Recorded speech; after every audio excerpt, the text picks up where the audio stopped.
Okay, so I don't know if you guys. I'm gonna go ahead and just start with the stream. Thank you for everyone's input. It's awesome. Um, and I think, yeah. Let's see here. If you guys go in the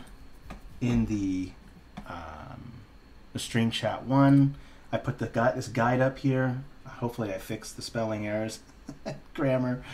Maybe I should be going to school, but there's a guide there if you want to know the steps of which I'm going to go through, and for those who are listening in. So when you first build your map, like generally pre-planning is what you want to do. Like you draw a little sketch of your world, you sketch out the landmass shapes. So there's a level of pre-planning involved. I didn't really do anything like that for this stream because, you know, it's if I had everything planned out, it probably would take even longer to go through everything. So I'm really just my goal will be to make 3 or 4 landmass shapes using 2 different techniques. And I'm going to try to squeeze in as many biomes as possible within some level of realism. But, and I am using a tablet. I'm going to tell you right now that if you're using a mouse, making land shapes is not nearly as fun. So if you can afford it, definitely get a drawing tablet. It's going to like speed up your process. So if any of you guys here are like a DM or you're in the gig economy and you're trying to sell your maps, definitely like invest in a drawing tablet, because you'll make maps and like you're going to cut down your work time so much by buying a tablet. That would be my suggestion. But there are 2 methods that I go about making landmasses. The first one is like kind of a Pangea kind of thing, where you just make a large shape like this, and you're basically gonna, just like a statue, like think of this as a piece of stone, and you're just gonna cut out everything. So you take little shapes like this, and you want to make go to subtract, sorry about that. Like you want to make like a bay or an inlet, or you're gonna make some kind of like a horn. Like that's one way that you can go about it. Like this is the method that I usually go about making my landmasses. Like that. But there are other methods, and you go through, also there are various passes that you might go through too. So like you've done one pass and then you do another pass, and you just keep sculpting until you get the little shapes that you want, including making islands, stuff like that. So there's that kind of Pangea method where you make a supercontinent and then you just break it up into a bunch of other little ones. So there's that way. And then the other way to go about it is to use the auto-generate, which is pretty good. Subtract that out. Here we go. I'm sure you guys can find, there's a world generator, and this basically decides how much ocean it's going to be. I usually try to drop it to about 50, and then you select the generate button, and it's going to generate a bunch of landmass for you. And then, I mean, you're never going to find a single click where like, yeah, this is going to be my world map. I mean, it's going off onto the edges. So it's going to be the same thing. You're going to go back over it like this with the subtract mode and a smaller brush, and just kind of go over it and kind of create your shapes. Like, yeah, I like that, I like that. You know, this is kind of the other way to go about it. Like there's not a tool that we have quite yet that just allows you to just in one shot, boom, there's your beautiful landmasses, and you don't have to like go over them again or anything. Like we don't have that feature yet, though. That'd be super cool. Like I think it would be nice if we added some more toggles inside of this generate new world, this world generator panel, so that way that you're more fine-tuned. Like, oh, I want to add rivers, I want to add an archipelago. Like that would be cool. So until we add that feature, these 2 methods are the way to go. Using the world generator and then just subtracting what you don't want, or just do that supercontinent method. Go ahead and get rid of all this stuff. Okay, I personally like the supercontinent, so I'm going to do that real quick.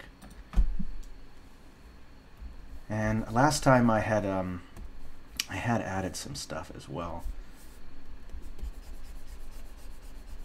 Ooh, some serious lag. It's not good. There we go. Ooh, I noticed it on a finer brush. Okay. What's what? Yeah, right. Yeah, well, I mean, since it's a web tool, yeah, you're gonna experience that. Like if we were an executable, like a downloadable like application, then yeah, you probably would have less lag. But at the same time, like the online model kind of allows for a lot of things. Like it's just easier to add new material instead of having to rewrite the code every single time. You know, like we're doing so many updates, and an executable requires doing more and more lines of code each time, like updating it. And it's so, like the online model is just quicker and easier for us as a group. But I do think that we are with some, I think in a meeting I had heard that we will explore an executable option. And I think it's going to be for Windows specifically. So maybe Mac too, I don't know, I'll have to ask, but fairly soon we'll be looking more into that. Well, me personally, I like the online thing, but I also have like pretty fast internet. So, I mean, if you don't got a fast internet, then I would say, and you don't have a super powerful machine, an executable will probably work better for you. Okay, so I kind of want a lot more space in between my continents. I don't want them so close together, unless you're going for like, you know, a world that's nothing but just archipelagos. You know, you could do that. Just depends on what you're kind of going for. There was one thing in this one where I wanted to make like a shattered kind of world. And I'm sure you guys have seen those world maps where they have like kind of like shattered like this. And the trick is just to kind of make rays kind of going away from it and make some lines going around it. For some reason my computer is going super slow because I'm recording. And then you just delete some of the little islands in between.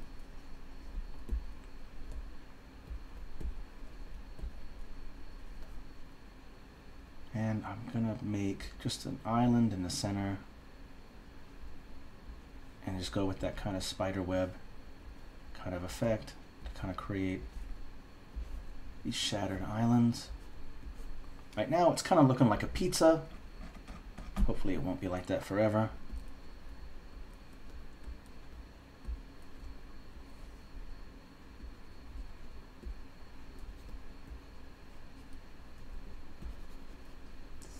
So the method is pretty simple. Create your basic shape, and then just like a piece of stone with a sculptor, you're just sculpting away at the pieces that you don't want.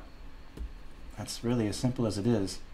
Like, I think a lot of people get intimidated by world maps because they think, oh, well, I don't know how to start with making crazy landmass shapes. It's like, you're probably not going to make a fantastic land shape with your first pass, like just adding it down like, this is perfect. Instead, like starting with something really large and globular and then carving it away, because it's actually, in my mind, easier to just to subtract what you don't want than to have to add what you do want. Like it's just in my personal experience, it's just so much easier. And if you guys have any questions about what I'm doing, or like if you're like, oh, how did you use that tool in that way? Like, don't be shy, unless you obviously don't want to be recorded, but ask questions. And it's okay to be shy.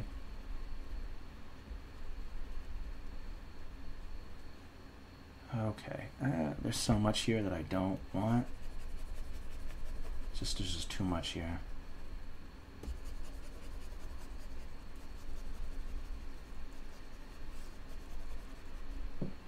And just so you know, that the smaller that your landmass shapes are, that means the smaller your stamps are going to be. So, like, that's kind of the thing to keep in mind when you're making your land shapes, is like, how small do I want the stamps to be? How much detail do I want? In the last stream that I did a mix between, with the POIs, between making the capitals and the most important locations, having like actual front-facing POIs, and then I use just regular symbols for little villages and towns. So, I mean, it just depends if you want to add like a legend in your map, and I'll get more into detail on the POIs later. Let's just finish up the landmass that I want. Like, I'm still not satisfied with this, so it will take some finagling. Once I'm satisfied with some of the shape, then I can go ahead and kind of start adding stuff. I kind of want to make a decent landmass shape here.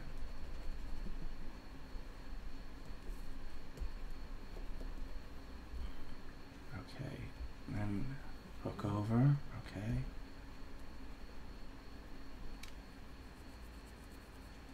And it's still very, very circular, it looks like to me, so we're going to try to break up some of that circle.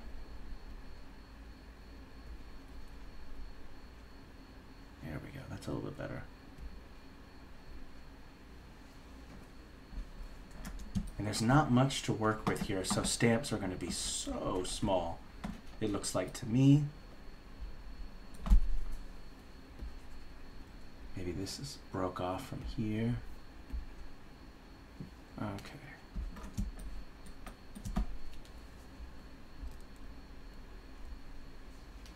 And this will be like a C area. Here's a smaller C. And I probably want to put down some lines for where I want my polar caps to be.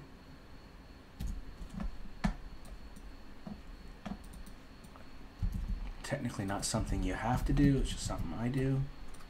So that way I at least know where my lines are. Where's my equator? Okay. And I'm going to pull out the grid as a guide.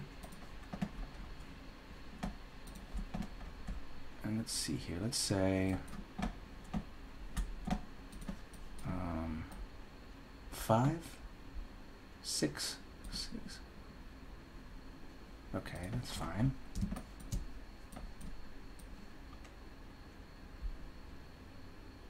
That looks like 4, so one more up there.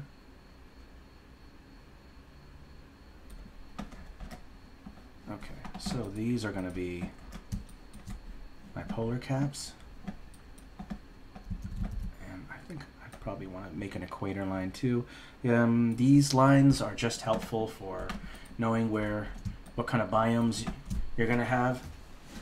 I mean, this is one of those interesting debates. Someone in the map gallery posted a really interesting biome guide, and I think I'm actually going to suggest that. So, because this is actually pretty good. Let's see. So if you check the stream chat, I take you over to this biome tutorial that Hustle made. It's actually pretty good. I don't know if I'll follow this all the way through because I'm trying to fit as many biomes as possible, but this is kind of, I think, somewhat helpful.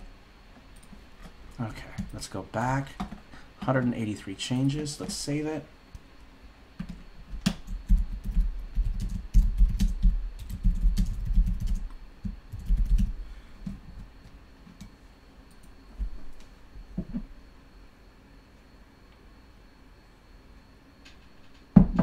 Does anyone have any questions so far?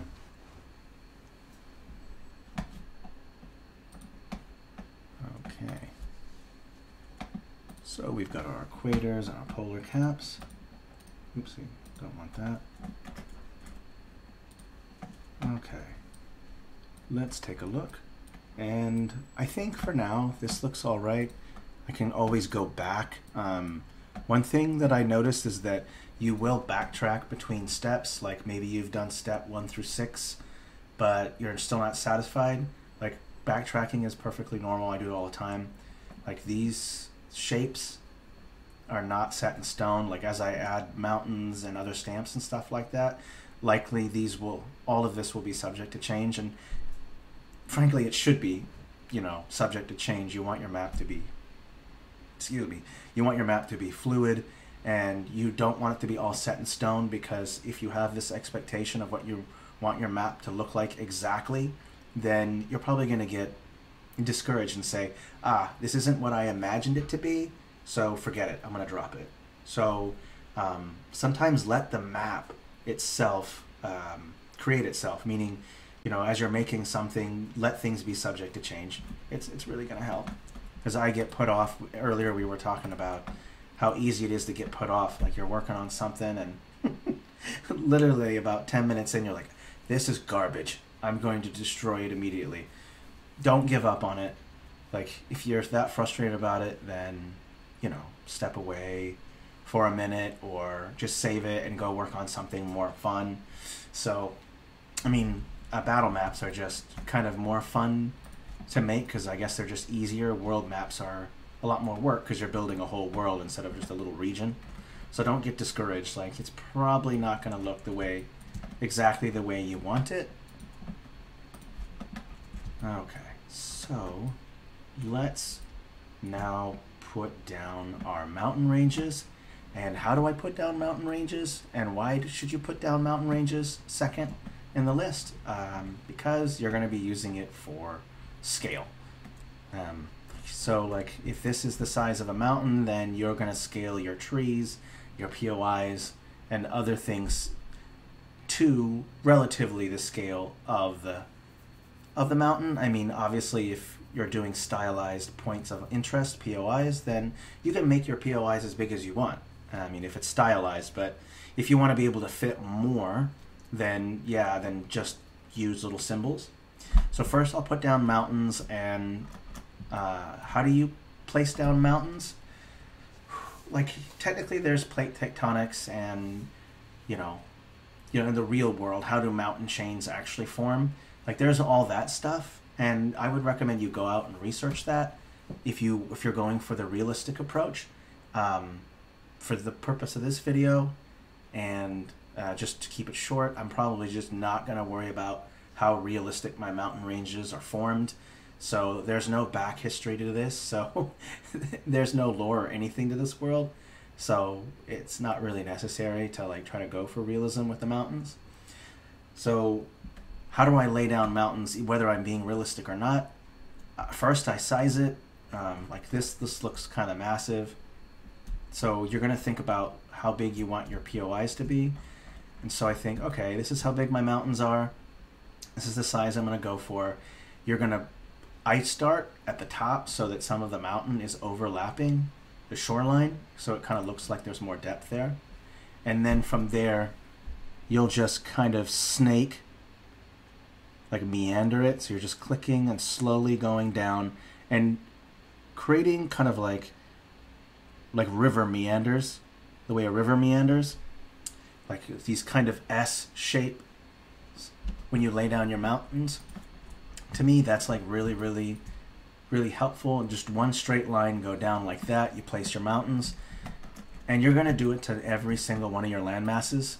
And I probably will go with different types of mountains for each one. Let's see here. This is higher up. This technically right here is a polar region, so I should technically erase. Oh, my mouse is just going so slow. And we don't want to select that. So above this line, we're going to want like snowy peaks, because this is like a permafrost line. Let's go with these ones. They should be the same size. And we're going to go do it again, start at the top, and go down. I'm just going to connect these. There we go. Okay. Unfortunately, we don't have these brown mountains with snow on them. That would be super nice. But texturing will fix that problem. And we're going to do the same on all of them. Let's go ahead and add a different mountain type. Let's see here. This is closer to the equator, so we're going to think tropical. So we're going to add some mountains. I'm going to go with the green ones. And And I'm looking at the shape of this, so it's probably going to go down like this. So we're going to add our mountain and kind of make that S shape.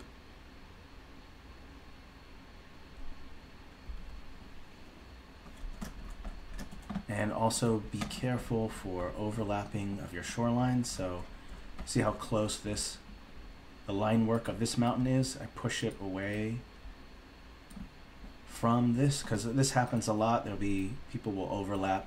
And it's just a matter of just zooming into your map and looking for these mistakes. Now, yeah, I usually do that part at the end, but I'll mention it now. So if people end up leaving the stream, at least the information was given. We have one mountain range there, one there, and I'm going to select all these texts right here and lock them, make them a group because I keep accidentally selecting them. And there's a lock. When you got some options here in the left panel, you can edit the group, rename the group, or lock the selection, and that's great because now you won't accidentally select it. And we're going to continue laying down our mountains and also figure out where we want certain types of biomes. These mesas might be kind of nice to put them around here. Let's just take a look where we want to put them. I think closer to here. And I don't make mountain ranges with mesas. It's not really the same thing. So I usually individually place them. And I make some space between the mesas.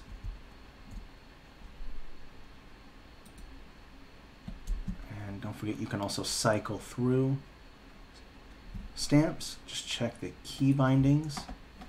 It should be here. Let me make sure that I have it. Stamp tool. Next in the set.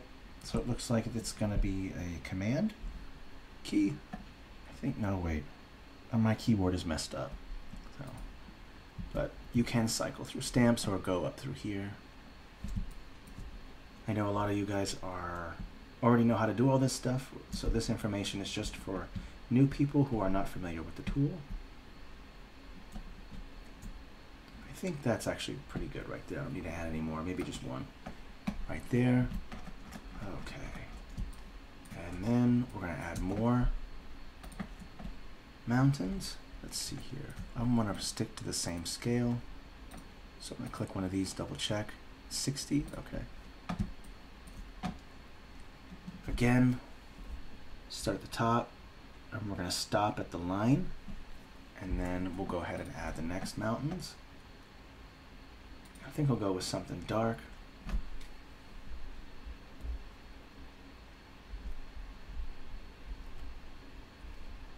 Oops, it looks like I'll have to single click some of this stuff. There's so much lag. Let's save it and then refresh the page, see if maybe I can keep from creating all this lag. What other things am I using? Close all this stuff. If anyone has any questions, please let me know.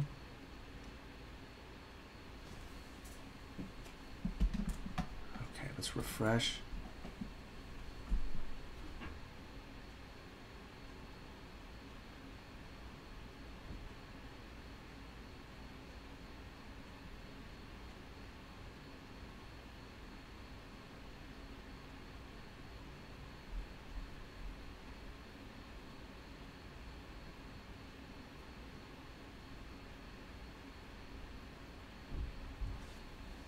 Okay, let's hope that it's not quite as laggy as it was before.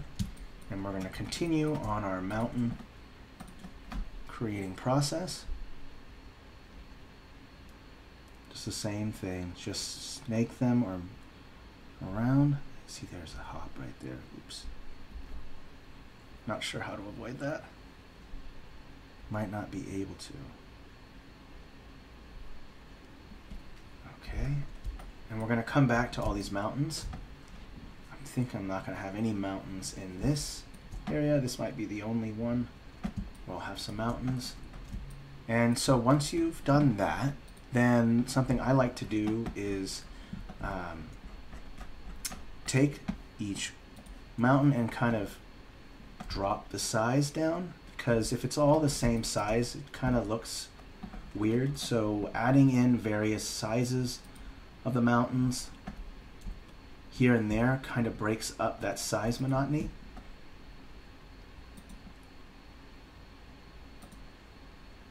And you're pretty much going to do it to all of the mountains. You do the same thing with the brown ones. And you just kind of gauge it on how you want it to be. It's up to you.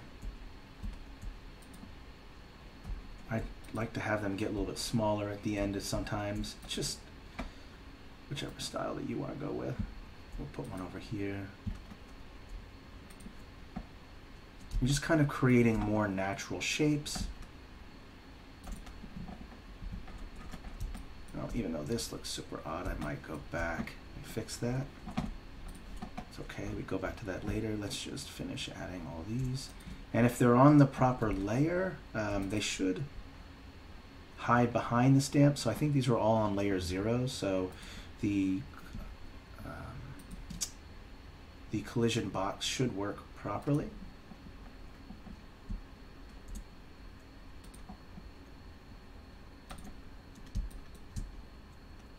Okay, we'll add a couple here. We're going to fill out some spaces.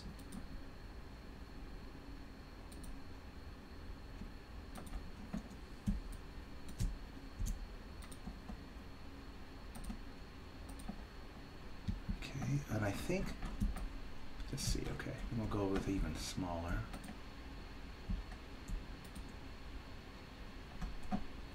And I like to put, when you're kind of making these ranges, like the medium size, like the arrangement would be like large, medium, and then smaller. That's generally the method that I go about. So I have like these two medium ones coming out from the large ones, and then they get smaller as they go out. So that is kind of a way of creating more realism in your mountain ranges. And I'm just going to do the same thing here. You're just going to kind of just add mountains here and there to kind of fill out the shape.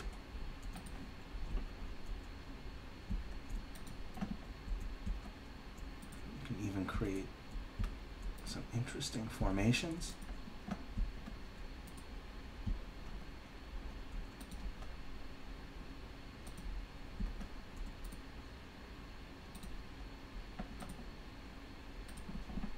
And then we'll eventually add in foothills. And that will take up a lot of space, so I don't want to add too many foothills. Okay, that looks good. Let's just zoom out and take a gander at it real quick. Just see how it looks so far. I'm just not satisfied with that, but I'll come back to that later.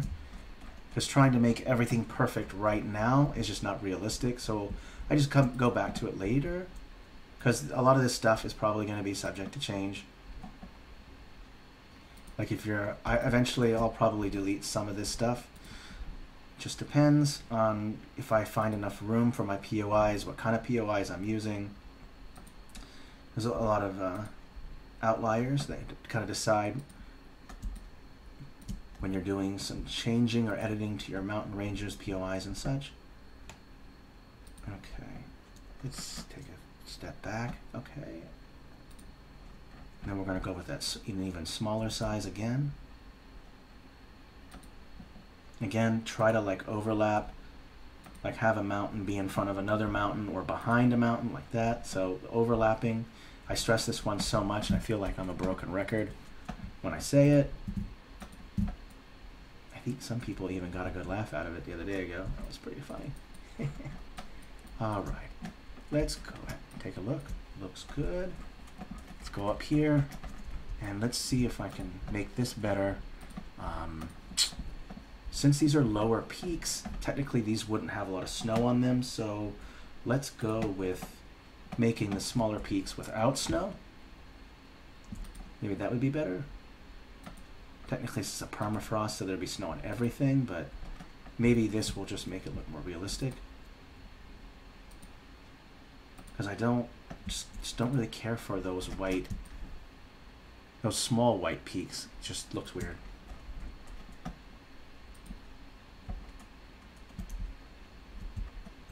Go small. Don't be afraid to cover up some of that line work too. Like just create transition between the ground texture, which we haven't applied yet, but we will. And so some transition between the ground texture and the stamp. Okay, and we're going to do the same thing here, and I'll go back and fix that other one. Mountains are kind of a lot of work, but they're super important. Like personally, I would definitely try to make your mountains as imposing as possible, because that's the largest land feature you're going to see on a map. So make them really good. Put some thought into them. Like don't just put down a range and then call it good. Play around with it. You know, because it's so big, that's the thing that's going to pop out the most. You're going to want to take some time to make sure that your mountain ranges, at least before you finish your map, look pretty decent and imposing. You know, they're creating the kind of like the negative spaces where you're going to be putting stuff. So think about your mountain ranges as you're applying them. Don't do just one single drag and say, yeah, this is good, I'm done. Don't do that. You definitely want to think about it.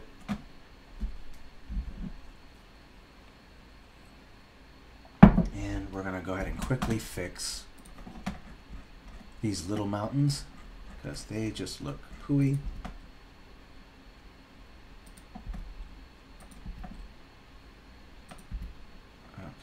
Some ones are small, that's fine. Okay, so after you've done mountains, we're going to quickly save and then we'll go on to foothills.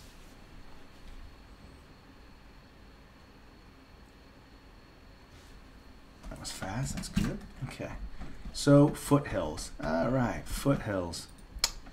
This is where you're just going to take basically the corresponding hill. So you have, if we use this green mountain here, green mountains, then there's green hills. And these are basically going to be the foothills of these mountains. And I like to put them in between little gaps, like that. And then just place big ones first, relatively large mountains first, or relatively large hills first, and then just like with the mountains, you're going to put smaller hills around there. And not every single thing has to have foothills, so maybe I'll just have this side have foothills and maybe this side doesn't. I'm not sure yet, because there's not much space right here for foothills, so maybe just if there's just enough space for you to add them. And once you've placed all your big ones, then place smaller foothills. Technically, you could keep going down, just keep making even smaller and smaller and smaller. Let's take a look. Put one there, one there, here, and here, and then we'll go even smaller. We'll go down to 20. Let's go even smaller than that. So add some little foothills here. There we go. And what's really nice about placing all these stamps first is that when you get to the point where you're going to want a texture, and you're figuring out what kind of textures do I want to put down, like you're already going to know that you're going to want some kind of texture that's going to blend in with both the hills and the mountains. So it's like you're letting the tool do some of the work for you. So think about that when you do your texturing. You're going to want them to blend. And we finished right there. Let's just take it back out a little bit. Yeah, so there's not much room in this island. So I'm thinking about my POIs in the steps to come and seeing how small it is. Probably just going to use symbols, and then maybe I'll do what I did last time, have some of the main cities or capitals be some kind of special icon. Let's look for brown hills first. Let's go with a little bit larger. There we go. And there's not much space, so I'm not going to add too much, just a little here and there. Don't forget also to overlap, always overlap. I'm probably going to keep saying that until people go freaking insane.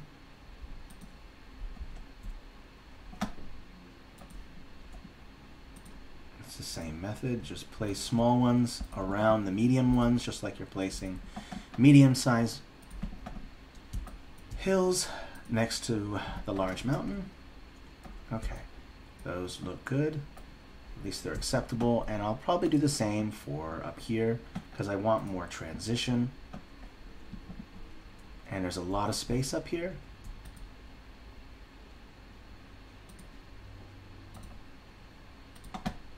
And make sure to do some overlapping too. And then we can go with small.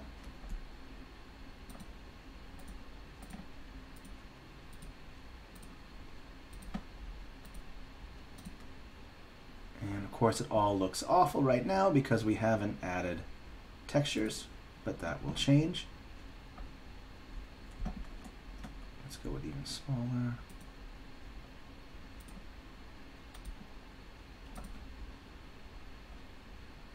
We'll put one there, okay. All right. Maybe even one closer to that equator line, which we will delete those lines later. So we've got foothills here and here. And we'll probably put some foothills down here, maybe not quite as much. I kind of like this section right here. I'm probably going to end up filling out some of that there because this is nice. I don't want this little tiny piece of land here. So we'll add in, again, large stamps, overlap. Ooh, that is huge. Might be too much. And then after this step, we'll go on to cliffs. And cliffs, just like hills, are ridiculously time consuming. I think I've mentioned it in previous streams, but I mean, there's just no getting around having a decent map of any kind, including a battle map. I guess it's easier with battle maps to make a map, but when it comes to world maps, I mean, you really want to just kind of take your time with it because this is going to be your entire world and all your other maps are going to be based off of that map. So, you know, if you're going to make a world map, make it good. Take some time, work on it.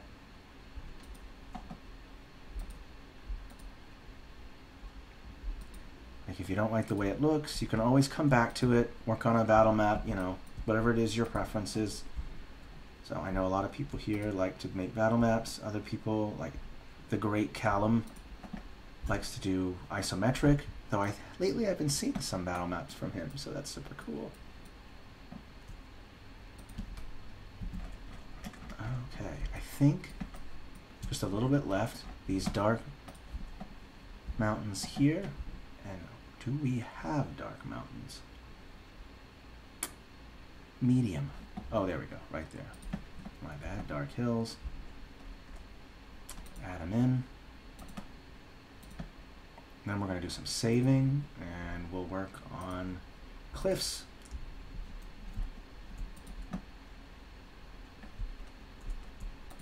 Make these super small.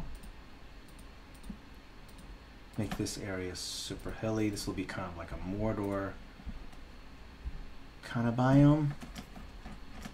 122 changes, that's good.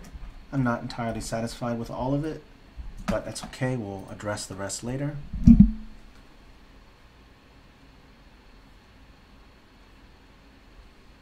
If anyone has any questions, feel free.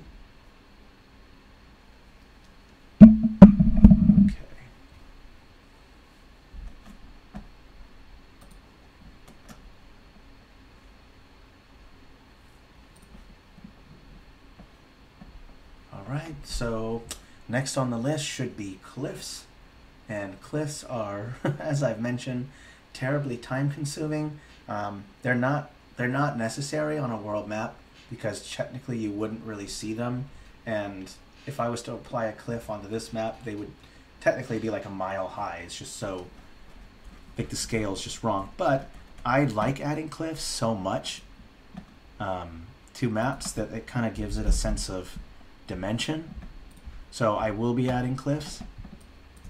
And this is just for those who want to know like where to add cliffs and when and all that stuff. And I generally have cliffs coming from the mountains and then kind of going out. And you just kind of attach the line work. So like if I was to take this cliff and then put it here, maybe make it a little bit smaller, and then put it there, and then from there you can kind of create a line. You got some cliff there, and then you want to add more cliffs, so you can add even more, add some cliff, match up that line work. And one thing I like to do often as well is to kind of make these plateau type rocks.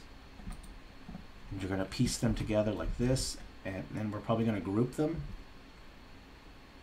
like this. And you go to group, and I would definitely name it. Oops, did not let me do that for some reason or another. Okay, we'll go to this rename option here. We're just going to call it cliffs.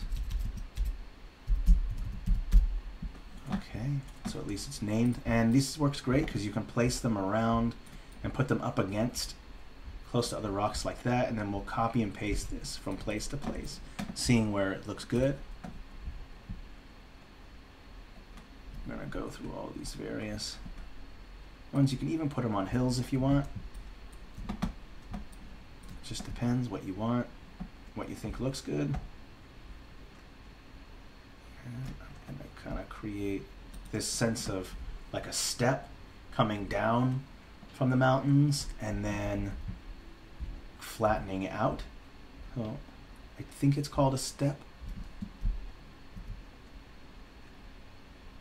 Okay, there we go.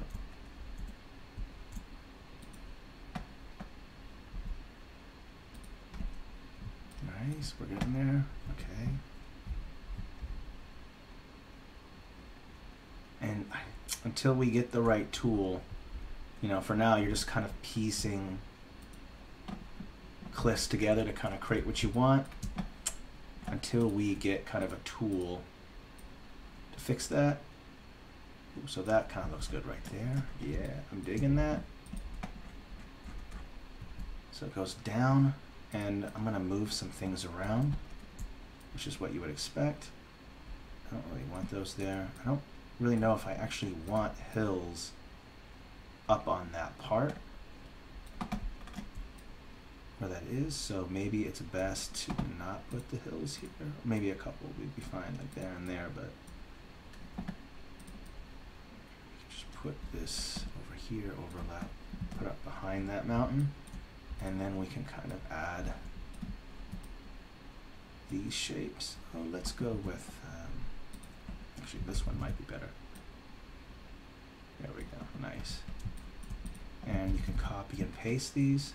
You can open it up as a group and flip them so it's facing the other way, so it's not always the same. Just depends on where you want to put them. I think I'll put it up here.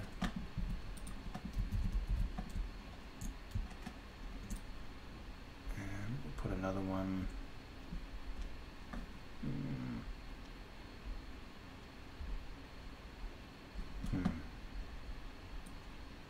Nah, let's just get rid of that. I won't do that. Let's just keep going with lining up this stuff. Okay, that looks all right. And I actually do want some of that there. Actually, this might look good. Right there, okay. And this same method, you're just going to push all the mountains. Like here, I'll probably put cliffs along here, no cliffs along here. So this one will be kind of a, have most of the cliffs. I don't think I'll put any on here, and then maybe some cliffs here. There's not much room. Always kind of factor in just how much room you have to work with. Excuse me. And let's also put some cliffs along these coastlines.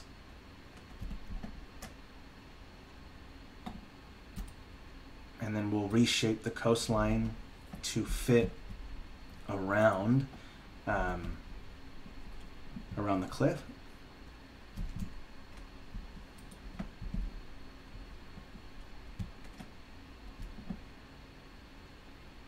Let's see here.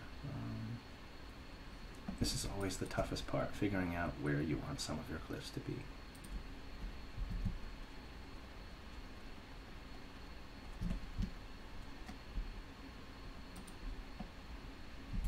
And this is that cool part where you can kind of grab your thing and figure out where I want to put this at. I think right about there should look good. Okay, it's the same size as this one, so drop it down. That looks all right. Just gonna add some last pieces in here. Let's rotate that. Put one here.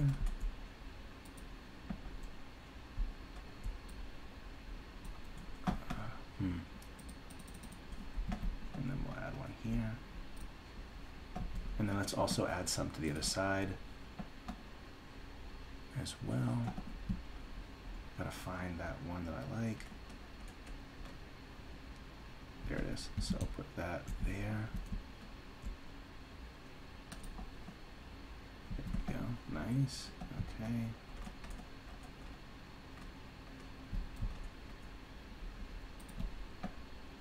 Okay, so we'll add some more depth.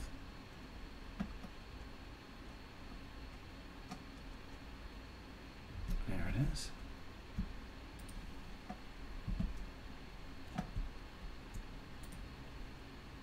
And we'll put one here, and I'll have to move the hill. And in fact, probably put in a plateau rock here. There we go. Gives it some more more dimension. Okay, this is overlapping that too much. There we go. And that hill should be fine there. Let's take a zoom out, take a close look. Like I said, the cliff thing, like a broken record, the cliffs are just so time consuming, but you won't regret it.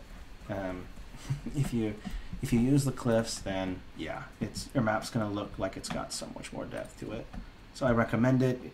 If you're intimidated or you don't have time to do the cliffs, that's totally okay.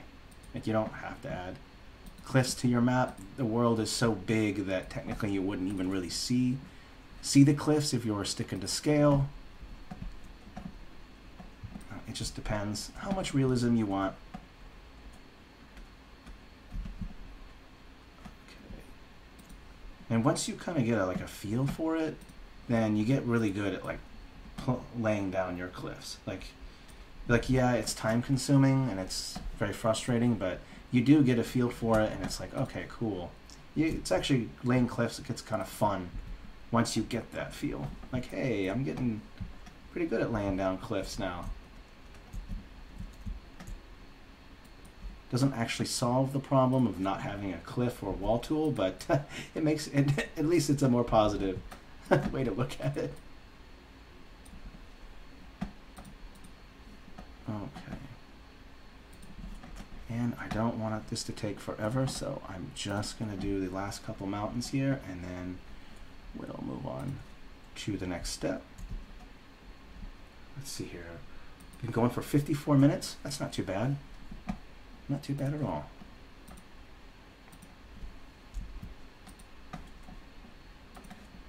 And please speak up if you have any questions.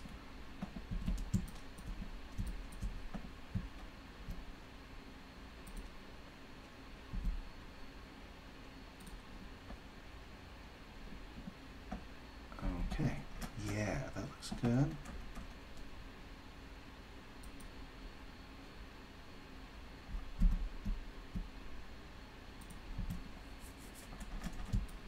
Let's zoom out, take a look. Yeah, it probably won't look better, but it's going to look pretty bad until you've pretty much added the textures, because it just looks super weird. And that's okay. Let's go ahead and randomly add our plateau islands in.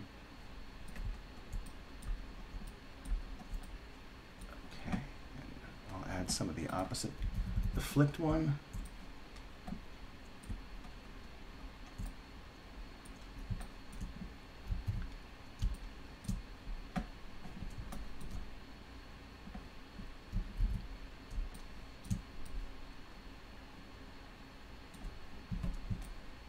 Take a look. Yeah, that looks all right. Awesome. So those cliffs are good. I don't think I'm going to add them anywhere else, though it might look weird if I only have them in one place. We won't know until we just move on and get to that. So we're at 80 changes. Let's go ahead and save that.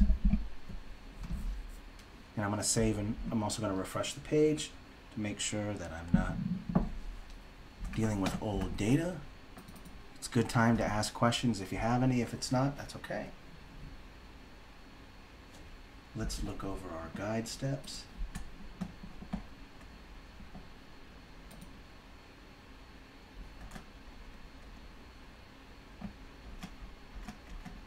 right. We are at cliffs.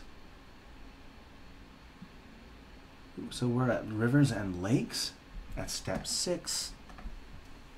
And, you know, besides the debate on how realistic rivers are, it's just knowing basically where rivers start and where they end. I think a lot of people already know what that is. Rivers start and their headwaters start in the mountains, and then they meander down the mountain or downhill or quote-unquote south, and then they go out to sea.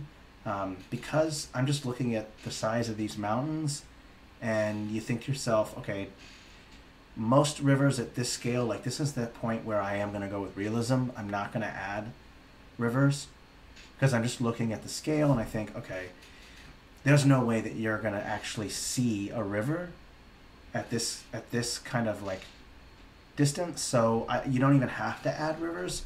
I would definitely add in your lakes, and they would have to be pretty small. I mean, if you are going to do rivers, then I would use the path tool at like the smallest size that you can possibly get. But I'll make one path tool river, and just to show how it works for those people who are watching and will be watching later. But you're going to want to go with 100% opacity, and you're probably going to want to drop it all the way down. Let's just put a test thing up and just see how small. About that size. And I'm also going to get rid of the blur. I don't need it, and we'll go with a different color too so you can see it. There we go. Even then, these are kind of big, so let's go with the path tool, and a river would start like here and it would meander like this and then go out to the ocean like that. And path tools work pretty good because you can hide paths behind things. Let's go down one layer, just see what that looks like. It should, yeah, see, still it kind of hides behind, but just depends. But the path tool is probably about the right, if you wanted rivers on a map like this, the path tool would be the way to go about it. But again, because the scale is just so small, yeah, you probably don't even have to put rivers on the map. So we can actually skip rivers and just do bodies of water first, so like a lake. And lakes, my approach to lakes are, I usually have them fairly close to the mountains because rivers form and then they go down the mountain and it fills up a lake, and then sometimes that lake has a river that goes out to sea. So I'm just going to add one lake here, decent size one, not too big. Technically this would be huge because it's about the size of a mountain. And we'll have to fix those. We will probably have to fix those mask effects, which we can actually do now. So if you go to mask effects, go to advanced settings, you can turn them all off. I'm not going to do that. I'm just going to turn off certain things like the ripple effect Not even going to bother with the ripple effect, just get rid of it. Or if I do have a ripple effect, I usually like to just add one ripple. And what decides like what you want your mask tool to be is just how big are your rivers and what it looks like, or with your lakes.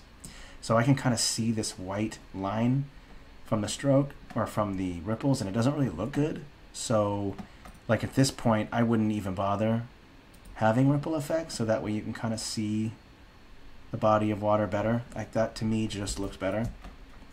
And we'll play more with mask effects later. So let's not do that. Let's just add in a couple lakes. That one's huge, I'll leave it there. Technically that would be frozen, so I'll end up painting that. I don't want a lake there. I do kind of want a lake here. It'd be kind of nice to have one. The hard part is figuring out where it's going to be. I actually am going to fill in some land there too. Let's just do that real quick.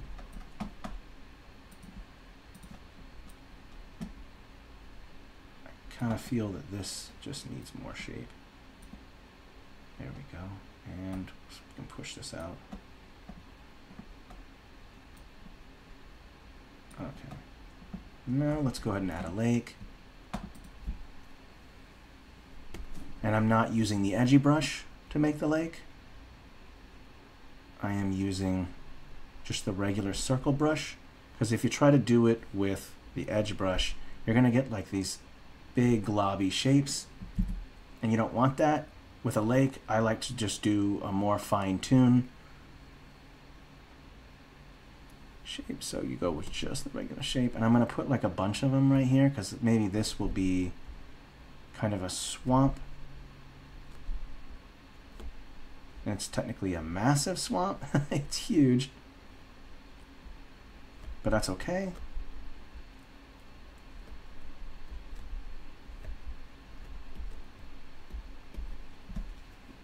There's a big old swamp there.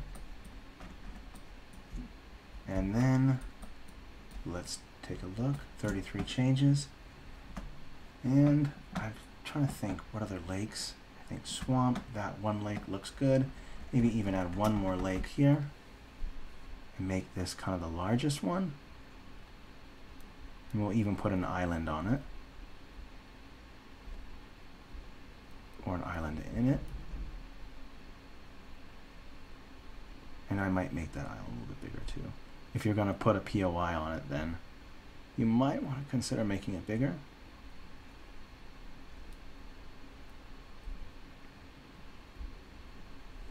Go to the add, or one.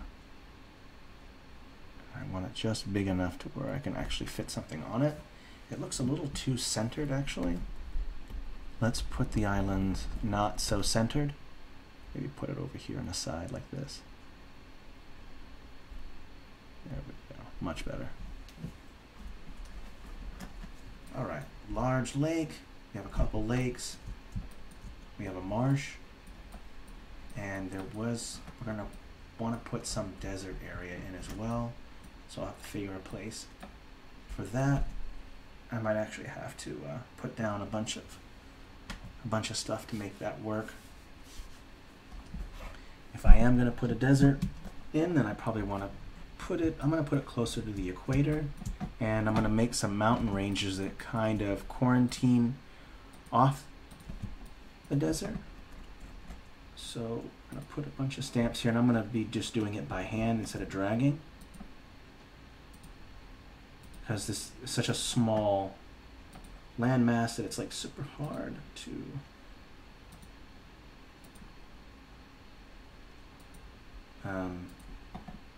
just drag a mountain range.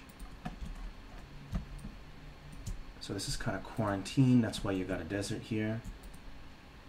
And it's okay if your desert goes from ocean to ocean, that's okay as well.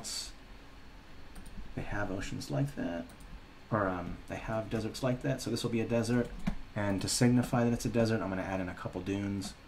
Technically, you won't be able to see any dunes at all from this size. It's really just a reminder. But I'm going to throw one down just to remind myself, like, hey, this is where a dune's going to be. And I'll make it big so I can see it.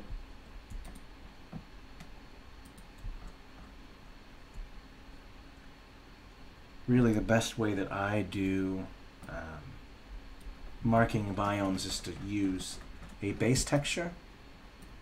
And we'll get to that part now because we're pretty much done with bodies of water. The next part is just to kind of lay down a base texture.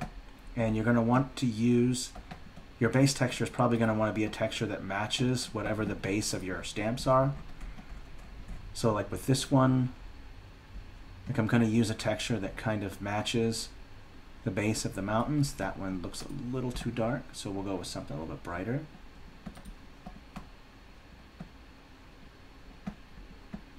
Super, super slow.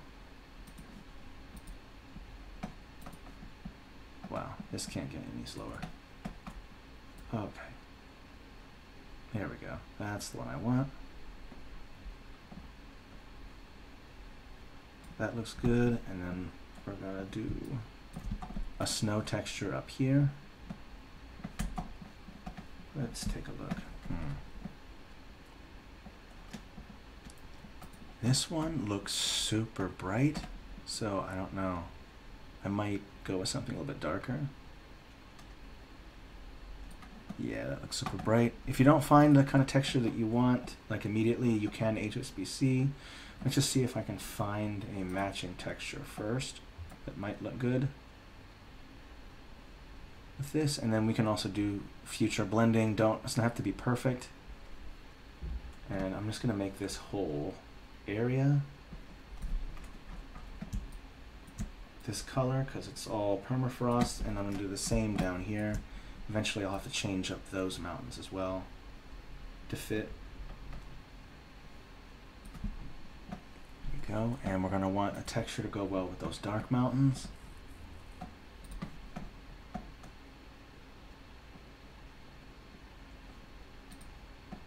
Okay. A little bit, maybe a little bit darker. This might be too dark. We'll take a look. No, these work fine. And we'll go up a little bit too. Okay, and then we're going to go with a green texture for all those mountains. Let's see here.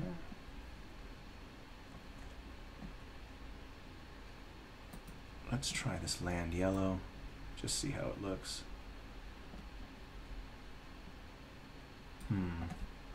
Does look a little too bright, maybe a little bit darker. Let's go ahead and HSBC, filter, drop down the brightness to 90. We'll see if this looks a little better. Ah, yeah, that's a little better. And we're gonna do the same down here to this one. Already it's looking so much better when you add a texture to it. Like, yay, it doesn't look terrible. And then with this desert, we're gonna go with two colors. We're gonna make the whole island brown, but then we'll add in a sand texture. And let's go with this one, and you're gonna have to drop down the size to fit it in. And this is, I think this is gonna be subject to change, but for now, this is what we got.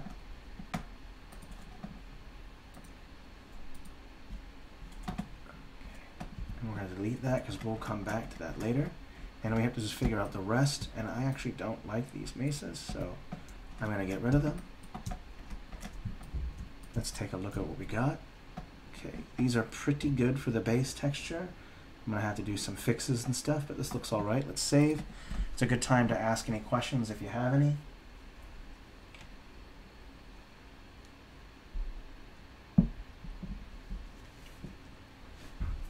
Okay, we're saved. Let's just go ahead and add a texture to these ones. And I'm gonna go with just making this all one color for now, and I can play with it later. And we're definitely gonna have to go back over a lot of things. And I think we might even take some stuff from parchment.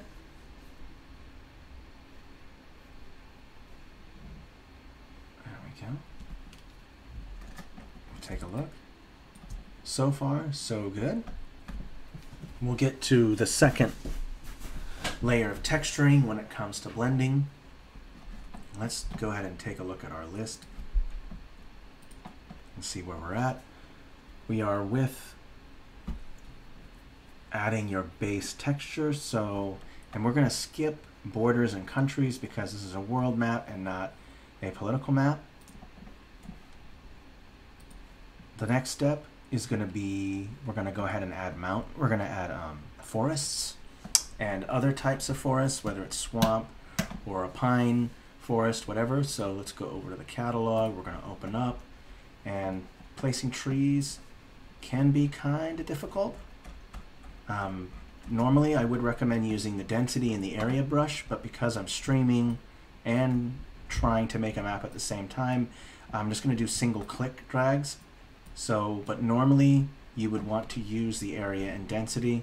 I wouldn't recommend doing single clicks unless you're doing fine details. Let's actually make our swamp first, because swamps are fun. You're going to want to try to find a swamp tree. Oopsie, I don't want to do that. Oh, we don't want to do that. Let's go to swamp. And this part's kind of fun. Let's see how big this, technically this tree is huge, but that's okay. And I'm not editing in 2K or 4K, so it's going to look a little blurry. We'll open it back up later. But basically I'm going to line all of these little pools with trees. And I want to overlap. And again, I'm just doing single clicks for the time being. This whole thing is kind of a swamp. It's massive. Okay, and then I also like to do with the same thing with the mountains and the hills. You know, you've done one size of tree, drop it down another size, and then just have some smaller trees. And it's just to help with the transition. Like usually not trees are all the exact same monotonous size, so you know, breaking up the sizes in the trees kind of helps with that. And you can even go smaller than that. I'm going to go with really small. And we're probably going to end up retexturing some of this as well. So you've got your swamp, and let's just go through the full step, and we're going to add in some swamp colors. And I like the green. I think we should go with a swampy green. I think there is some good textures for that.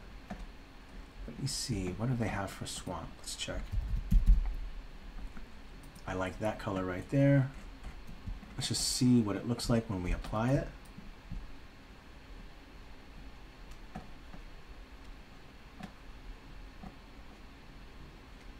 Yeah, that looks good.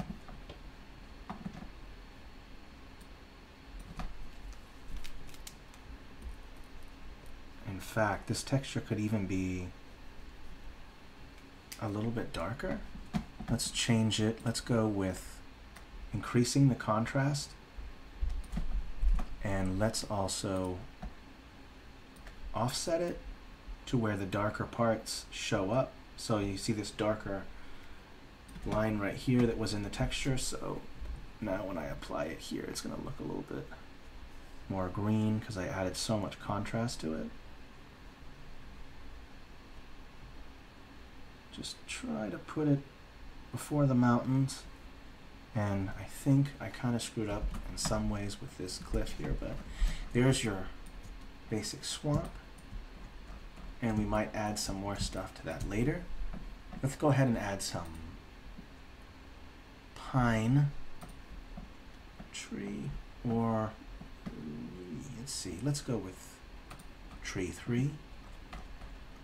And we're going to want to make sure that we are scaling it about that big. They're technically really big compared to the mountain, but any smaller and it's just going to be too much work. So it's okay if it's just slightly too big. And I'm going to do single clicks again because it is laggy. Super, super slow. In fact, we're going to save and refresh. And I don't think I like that at all. I'm not a big fan. Let's go with a different tree.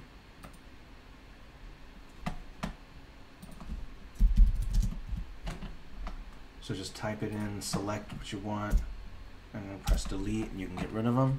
Let's save and refresh the page. See if my data is just going super slow.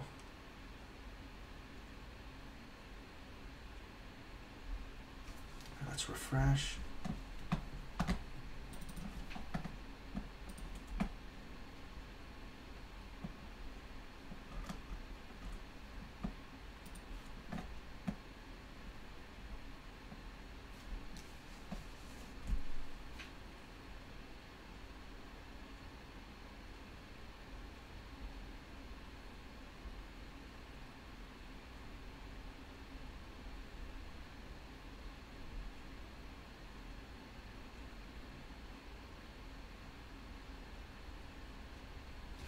Okay, let's hope that fixed some of that lag.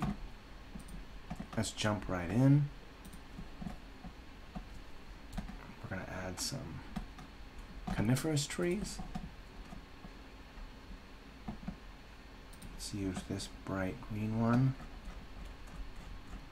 Let's see where we're at with size. Yep, that'll do. And let's just place one and just see what it looks like. Yeah, I like that. So that was good. So I'm going to just single click and try to hide some of the line work of the mountains and kind of just do some overlapping. You see a lot of trees and forests at the base of mountains. That's not the only place you find them, but it is pretty common.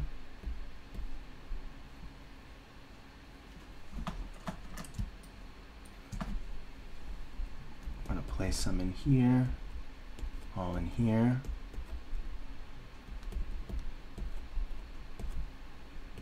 I definitely want to overlap. There's no real large forests, it looks like, quite yet.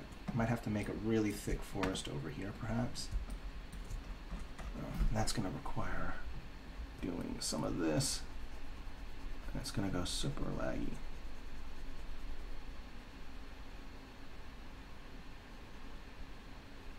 And because of the collision boxes, it might not be able to apply to all of it.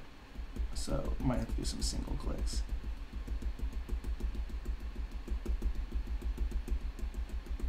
Let's see.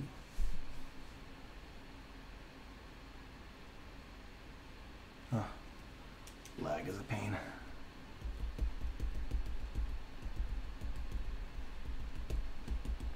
I'm just going to keep adding. Oh, and I see some errors there. I'll fix that.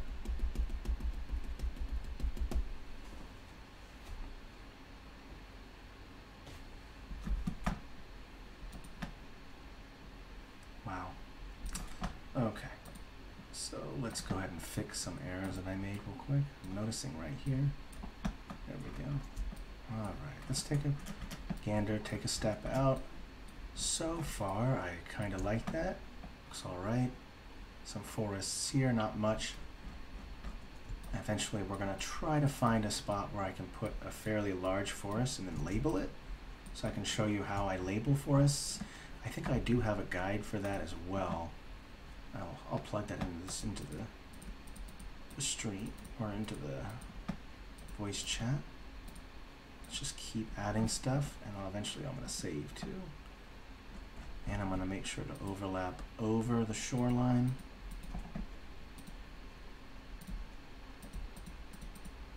And again, over the line art, over the mountains. And behind some hills, behind the mountain. Maybe even some at the base, like right there. Oopsie, and that might have to go one forward.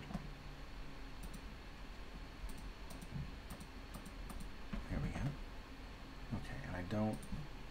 Want to be careful. One there, okay. So that looks pretty good. I'm enjoying the overall color scheme with that. There's just an interesting swamp that kind of is in between these two formations. And we're going to put some forests in here as well. Let's go with maybe, let's see here. This brownish deciduous, let's put it down and just see what it looks like. Yeah, that looks good. So now we're going to go ahead and place a large forest right here. So this way I can show you how to label. Let's go with a different route actually. Let's do this. I am going to actually type in the name of the forest. I'm just going to type in forest like this, and we're going to curve it just the hair like this. Like, oopsie, that's the size. What am I doing?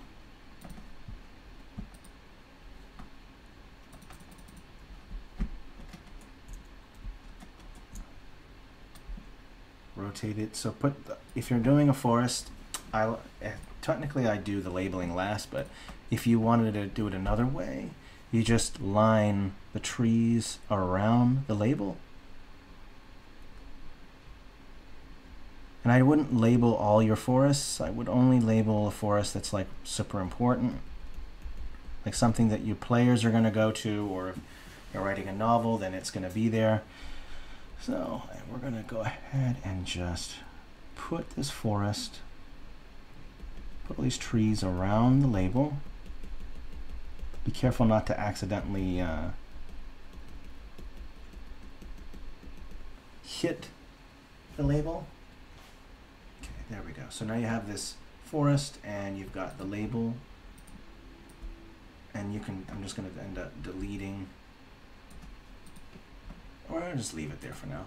But that is how you're going to label your forests, and I'll show you how to also label mountain ranges when labeling comes. So I just did that one because it's just quick. Let's take a look. Right. All right, let's save it, and we'll continue on adding our trees.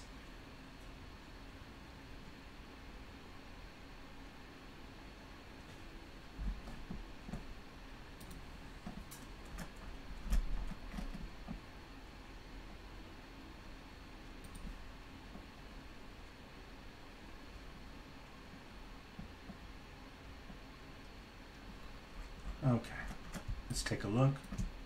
Let's continue with trees. I'm going to stick with the same tree type. And I'm just going to do what I did before, kind of pepper them here and there. I'm doing single clicks. I'm not going to bother with dragging, it's just too much work.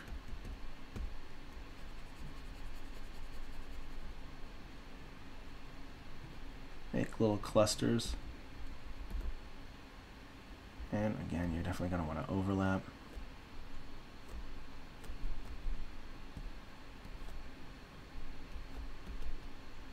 And let's put a forest right here.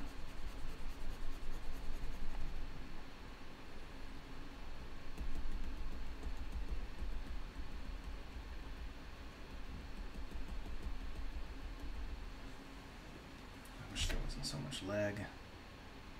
Okay, there we go. And it's the same thing before too. I think I'm just going to add a couple small ones just on the outside. Just sprinkle them around. Let's zoom out and I can kind of sprinkle them around.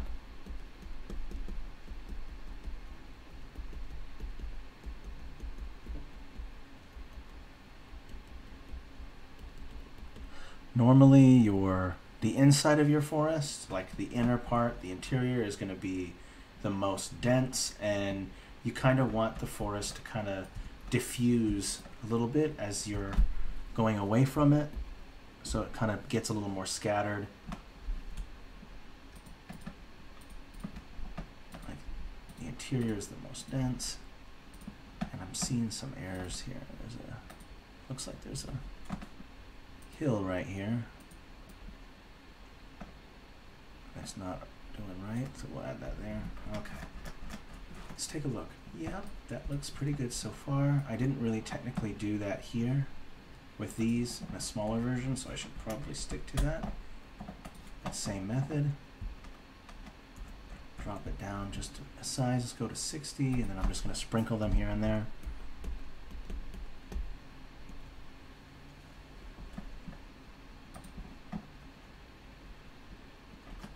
Okay, let's zoom out so at least I can get a lot of it done.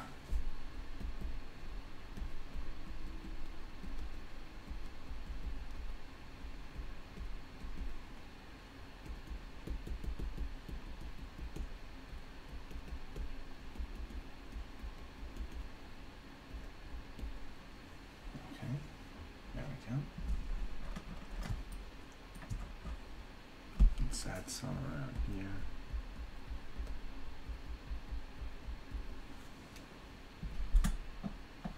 All right, let's take a look. So far, we're doing all right. We're at 2 hours, and I've done a lot of trees, forests, and we've done our mountains, our hills, and our base textures.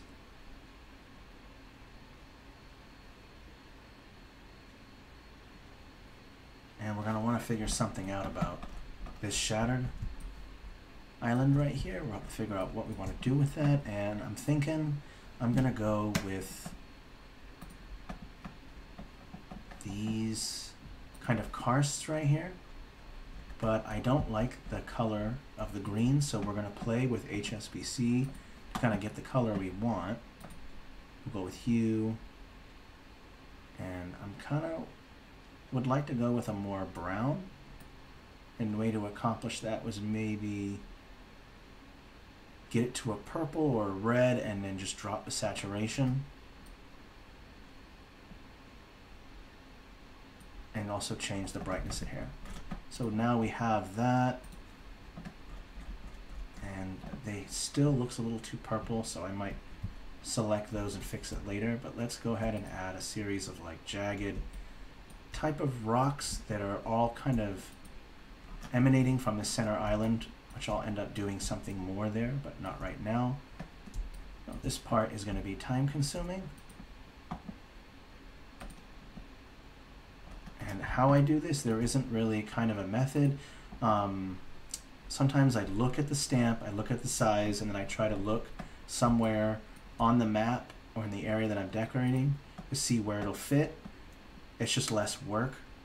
Instead of having to reshape everything to fit to where you want it to be, you just kind of place where you know that that particular stamp is going to fit. Again, overlap, go over the shoreline. Just add in. I'm going to make, let's go with a different method. I'm going to go with large ones first, and then just build small ones from there around it. So big, big.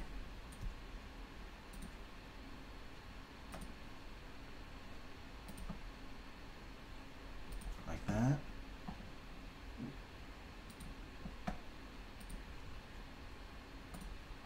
Let's take a look and see what we have. Yeah, it looks cool. I'm just not a fan of that purplish color, so I'll change that later.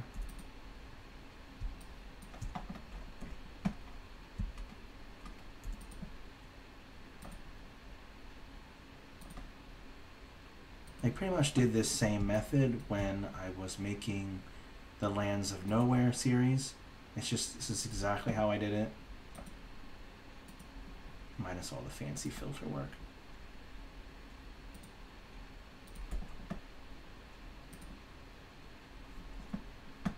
Okay.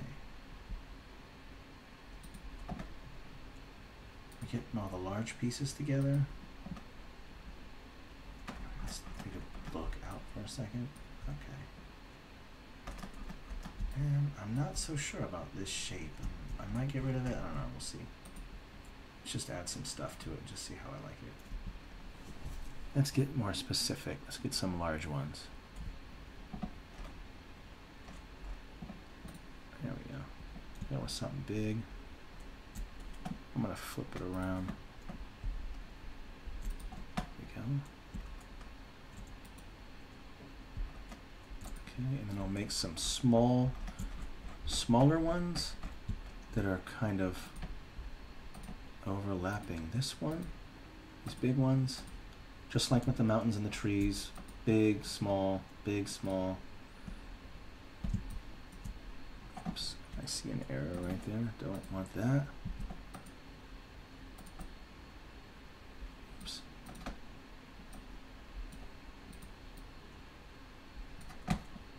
Okay, and we can keep going.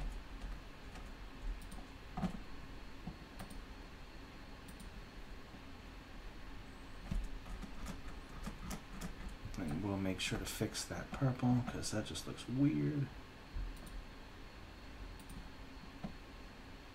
Even though purple's a great color, it doesn't really work for this area, or at least not that base texture.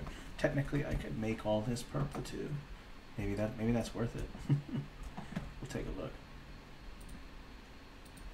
Let me select all these karsts and just see if I can get the color that I'm looking for. Don't know why I have all caps on. Let's go with, okay. Get rid of that purple, see if I can get more of that red.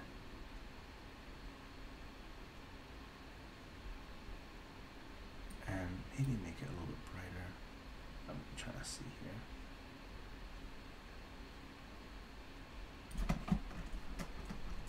Okay, and we're probably going to have to change our texture. Let's go with something grayish. Already has gray there. Well, I can change it with HSBC, so we'll get to that. Let's just go with this texture for now, and then we can change things around if we wish. Just to make sure those stamps kind of blend in with the base texture. There's kind of this random island here that doesn't really have any spikes on it, so I might change that up.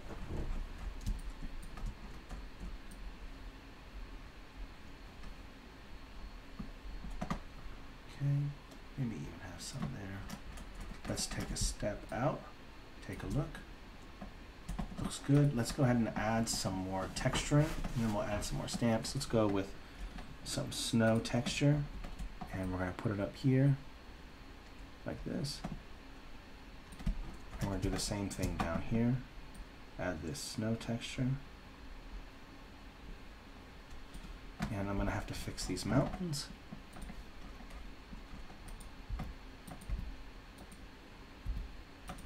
We'll fix all of that.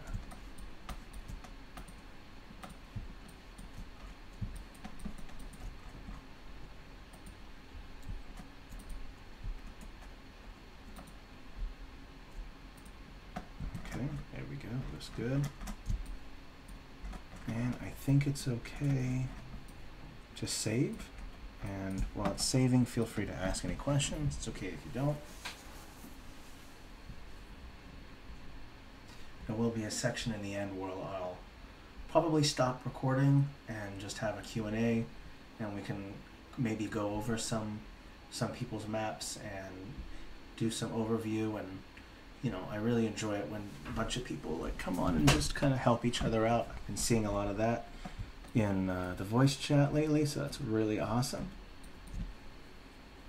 I've said this off camera or off recording before, but we have the best community. Definitely ask anyone, just about anyone in our community is willing to help, so don't be shy. Definitely shout out to like Cheryl, SL Mumby, to Cynthia, and a few others. There's Jeremy, Callum, all these people are willing to help. So come join our Discord and find some of the best mappers out there. Okay. Let's jump to the next step. Let's add some POIs. Start with our largest POIs first, and specialty locations. Let's go with specialty locations first. And we're gonna go ahead and make like some cave systems. Let's get this right. Okay. And if a stamp doesn't look good, Because you see how the color's off, you can use the blend modes, go to luminosity, and boom. That stamp blends in. And so this is technically a cave, and we'll make sure to label these special POIs as well. So this goes into a cave system. Technically that entrance is freaking huge, massive, but it's okay. And we'll probably put a little tower there or something as like a guard tower or something. Let's figure out what stamps we want to use for our POIs. Let's go with this. Technically this is way too big, but I'm gonna go with exaggerated large POIs on some of them. And we will open this map in 4K. And I don't think that looks good either. Let's go with an orc tower instead. In fact, let's go with flat. That's fine. There we go. Perfect.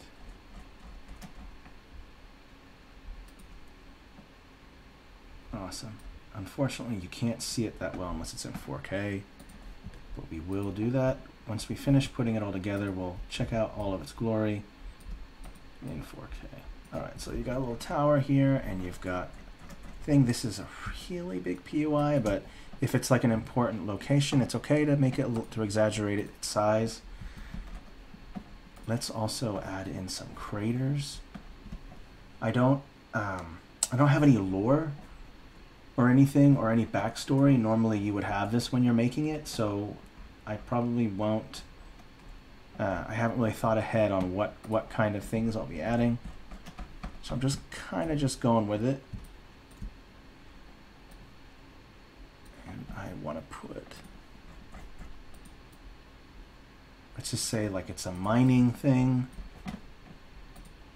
and I want to do the same. I want to go with the blend mode, luminosity, so it blends in. Okay, so there's our first POI. It's kind of big. Let's get rid of this, and let's think about some stuff we want to put in the mountains. So you have like an orc location here. Let's put like a dwarven hold. Let's check out some dwarven stamps. Let's put in, let's see here, is this the right size? Make it a little bit smaller. So we're going to say these are kind of a dwarven mountains, so we'll add a couple things. Put one on top here. And let's use a small one to kind of create a kind of a village at the base of the mountain. And we might even want to put some trees to overlap to give it even more dimension. Since it's elves, or I'm sorry, dwarves, let's go with some dead trees, because they're going to chop down all that wood for all their special toys.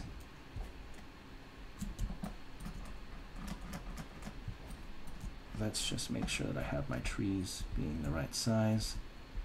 That's about right. We're going to place just a couple. Technically, these are really big trees. Let's make them a little smaller.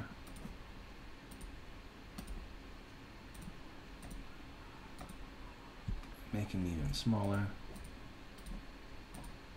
Okay. All right.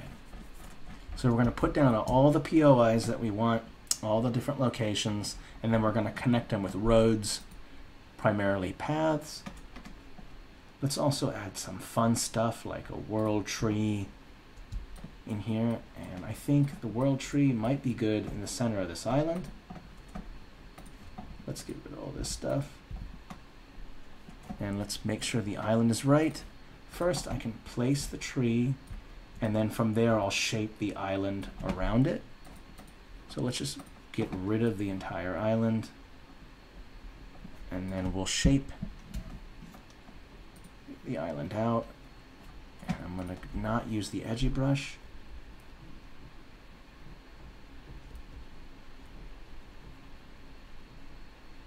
And I'm also going to make a series of small little islands, so let's make it big, and then we'll subtract from there. Let's make it fairly big.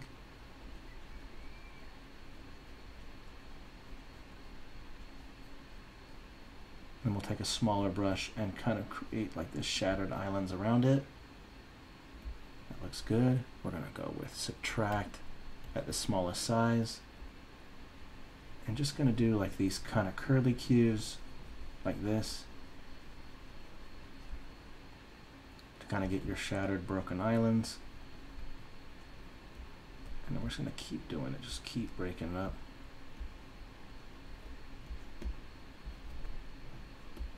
Just do some dots. Okay, there we go, looking good.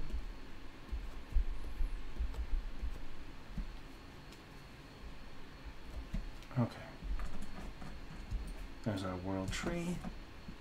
Let's see here, what other classic things do we want? Let's probably put in a volcano. That'd be kind of nice. There's some volcanoes right there, perfect. And let's go ahead and put the volcano in the center of this mountain range. So I'm going to move things around. And we're going to go back and grab that volcano. I'm going to place it right here. And it is kind of bright with a darker color, and to make it blend in better, you can overlap some of these mountains. So it overlaps, so you're not seeing any of the base. So it's just kind of nicely snugged in there. And we're going to want to put some mountains behind it as well. We'll drop the layer, there we go. Put it behind it, same thing here. Just put it right behind it. There we go. And then we'll also take some small mountains and also break that transition up.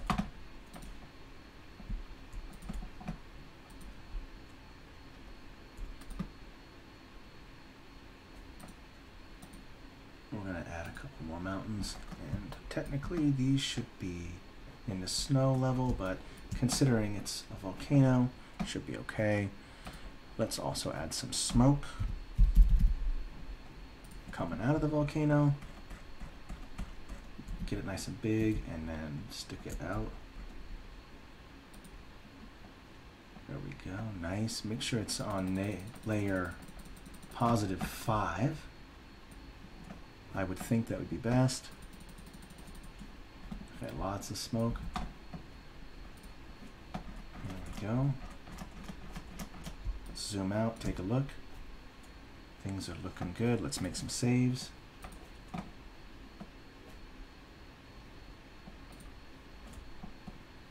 Don't forget that there is a guide in the voice channel for anyone that's new. I have not been keeping track of who's going in and out of the stream.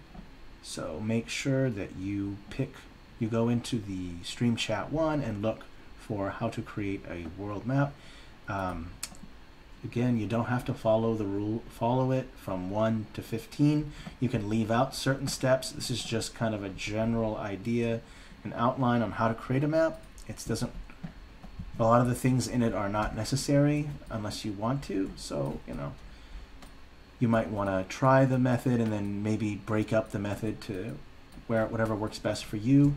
Like the whole point of having an order of operation is to speed up your process. Like most people who are making maps are probably doing it as a DM. So if you're a DM, you probably don't have time on your side.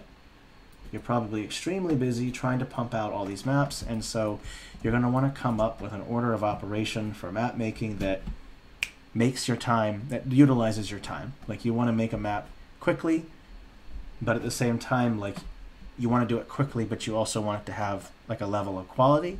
So those steps 1 through 15 should help with that. Again, just try different things. Try things out of order if it works best to do step 5 first before you do step 4 or whatever. That's okay. Do whatever works best.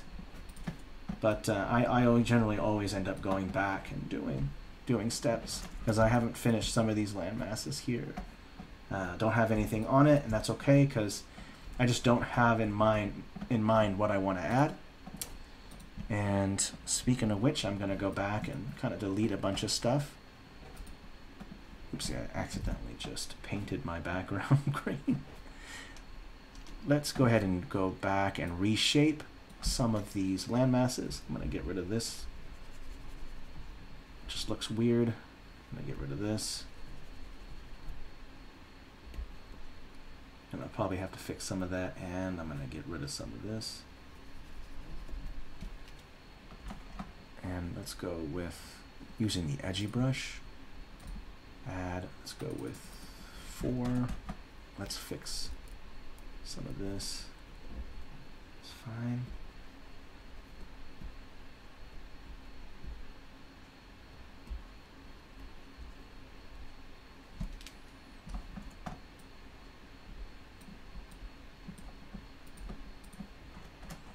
Okay, that looks fine. And I'm going to do the same thing. I'm just going to add a couple little tiny islands here and there. And definitely going to add a lot of little islands around this broken spot.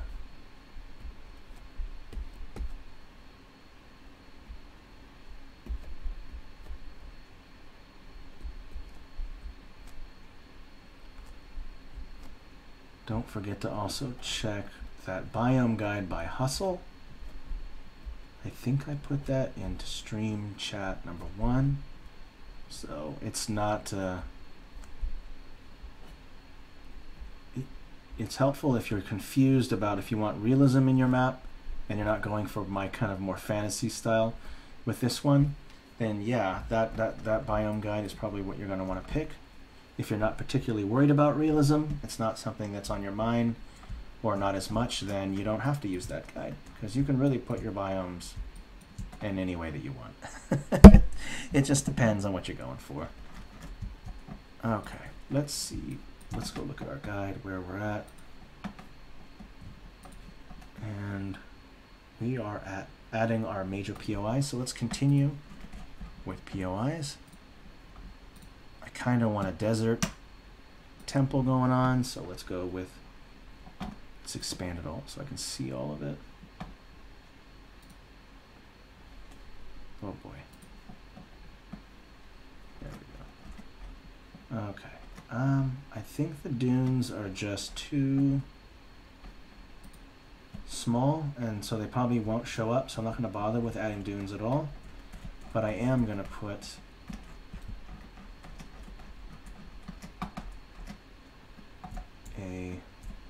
this here, and let's just take a look and see how big it is to the other POI that I have, just so I know. I think a little bit bigger is fine. Pyramids are pretty big. Just put a pyramid somewhat close to the center, and we'll keep adding POIs. Let's add a jungle temple, and we'll go put that here. And I'm going to put it on top of this thing. It's kind of cool. And I think I'm going to put one tree overlapping it at the top. Let's go ahead and make sure it's at the right angle. Uh-oh, there we go. So one tree kind of overlapping it. And maybe another tree overlapping there. And then put one in the background behind it as well. It's just so small you can barely see it. Oof. All right, well, I look forward to 4K so you can see it. Let's also add an Olympus temple, kind of a Greek one, and I'm going to put that on top of a mountain. And let's put it up here. Pick a mountain that we want to put it on top of, and or you can put it on top of a hill. Let's put it on top of this hill here. There we go. And we'll put some snowy trees in there as well, which I forgot to do. Please do as I say, don't do as I do, because I'm making a lot of mistakes. Okay, let's take a look. and use this as a scale. Okay, that's about right. And I'm probably gonna end up overlapping some stuff. Let's make sure that I'm on the right size. Let's go down one, up one. There we go. And then we'll add some trees, which are accidentally. Good. Okay. Overlap. Okay, let's zoom out, take a look. We can even add some snowy forests. We're going to make sure that that center is nice and dense. We'll do another forest right here. We'll make it big.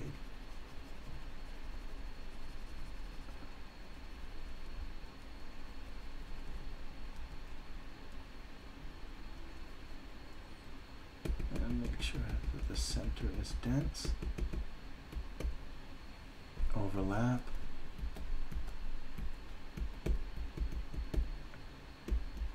And create some clusters.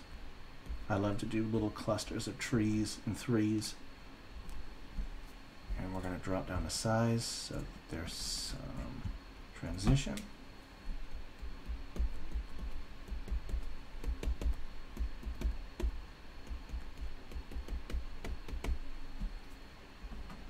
Okay, it's coming along, and we're going to do a save here pretty soon.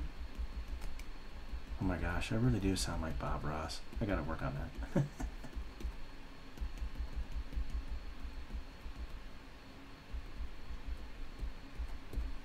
Okay. Zoom out, take a look. Ooh, cool. So the transition between these two textures is going to be fun. Let's go ahead and zoom out, take a good gander. We're going to save. Where are we at now? It's almost 1, so it's been 3 hours. This is pretty good progress for our world map to get this much done, so we're moving right along. I actually kind of like the last world map demo just a hair better, but that's okay.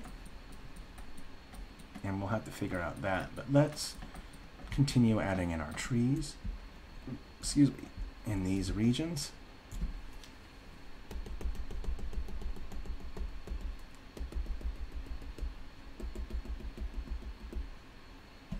Oopsie. Oh no. These trees should be in the back, not the front. Yikes. There we go. Okay.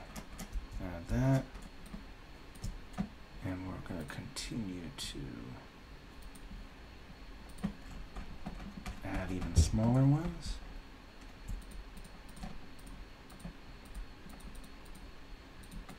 And I noticed that mountain is just completely covered.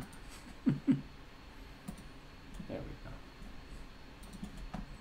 Naughty me.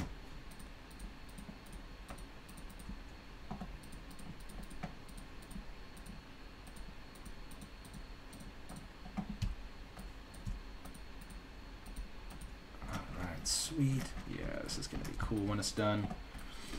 Okay, so let's add more POIs.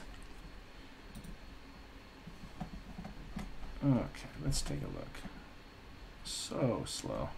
Let's add some capital cities, some settlements. Oh, these are nice. Oh, I like this windmill. Let's go with a capital. Every place needs a capital. Let's put one here. And I think I'm going to put it on top of a hill because I love putting things on top of hills. It's just the way I like to do it.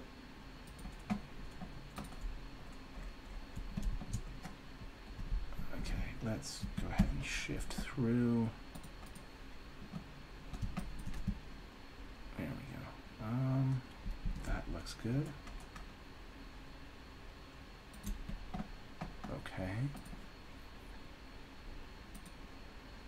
There we go.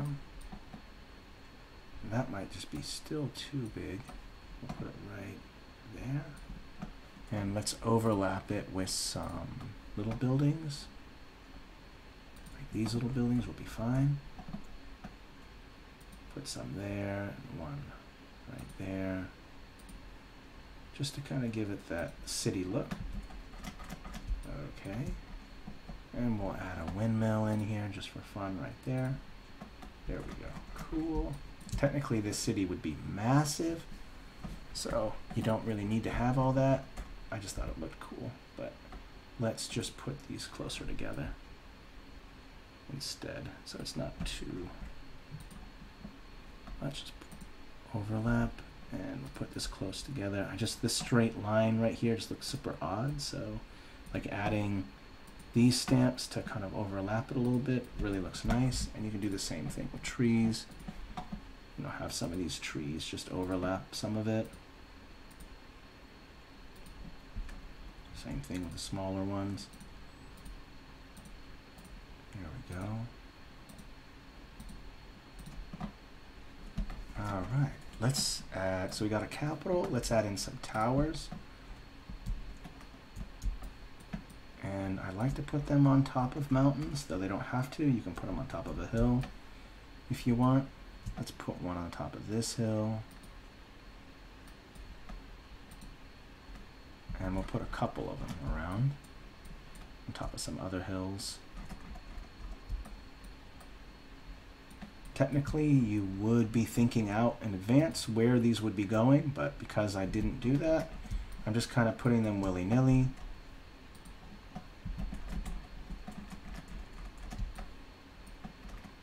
That looks good. Nice. Okay. Let's check out some other options. I definitely want to get like a human temple involved. And it doesn't have to be on that continent. It can be on this one.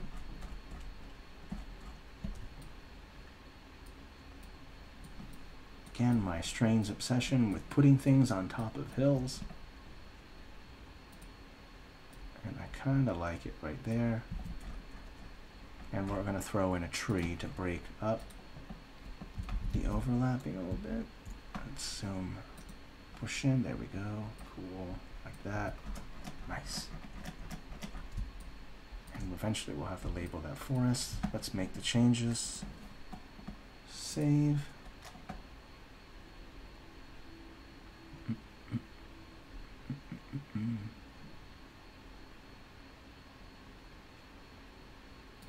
All right, saves have been made. Let's just refresh the page.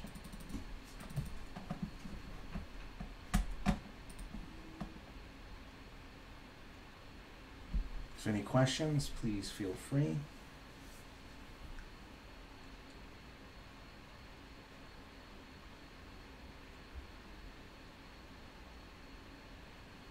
All right, let's keep going.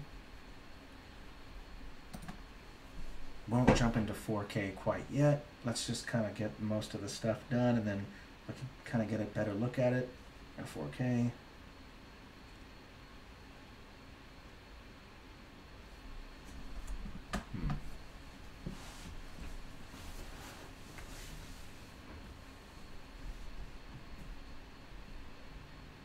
Let's say about another hour left in this stream.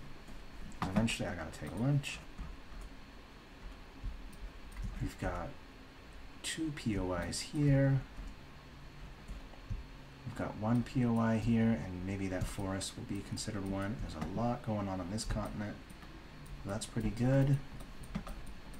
Not every continent needs a lot of stuff on it.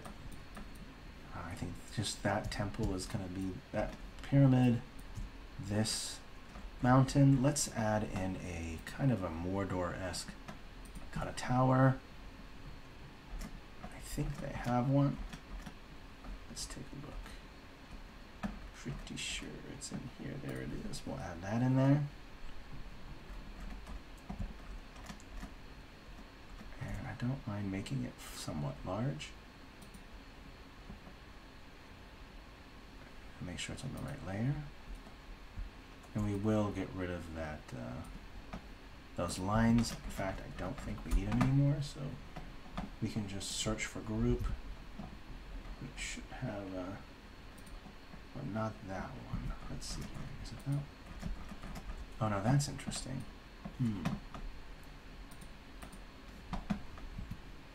Okay, so we got rid of our lines. Nice. Okay. let's go ahead and add in some of the final stuff. We've got that, and we're going to need some locations to walk to, and we're going to need some ports for people to get to. So I will make a couple small towns. Let's take a look.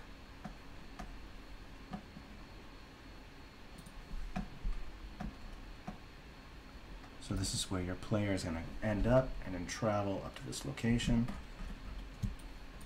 And there's pretty much no POIs around this. It's just going to be this. And we will add in some more texturing later. Let's keep going.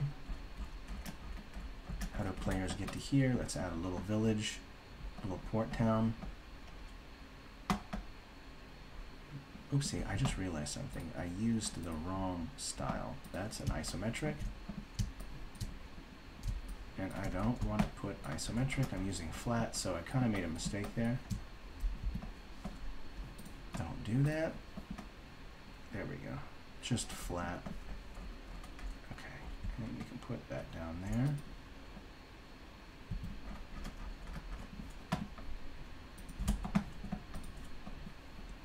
Let's keep adding stuff.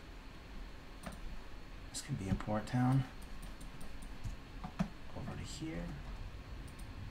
And we'll add a couple other towns as well. You can probably put it on top of that hill.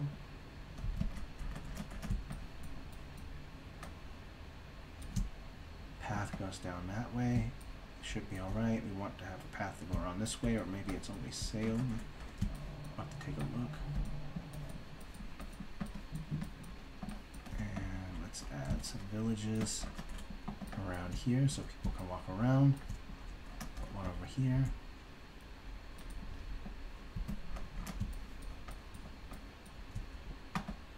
One right there. Overlap it.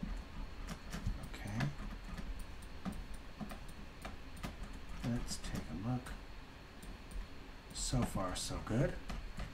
Let's also take a red texture and kind of blend in that stamp into it. Let's see here. I know I got some red stamps in here, red textures. This will do just fine.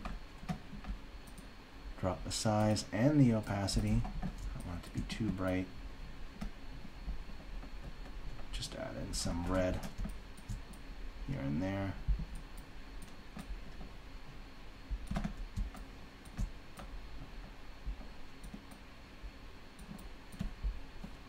There we go, looks cool.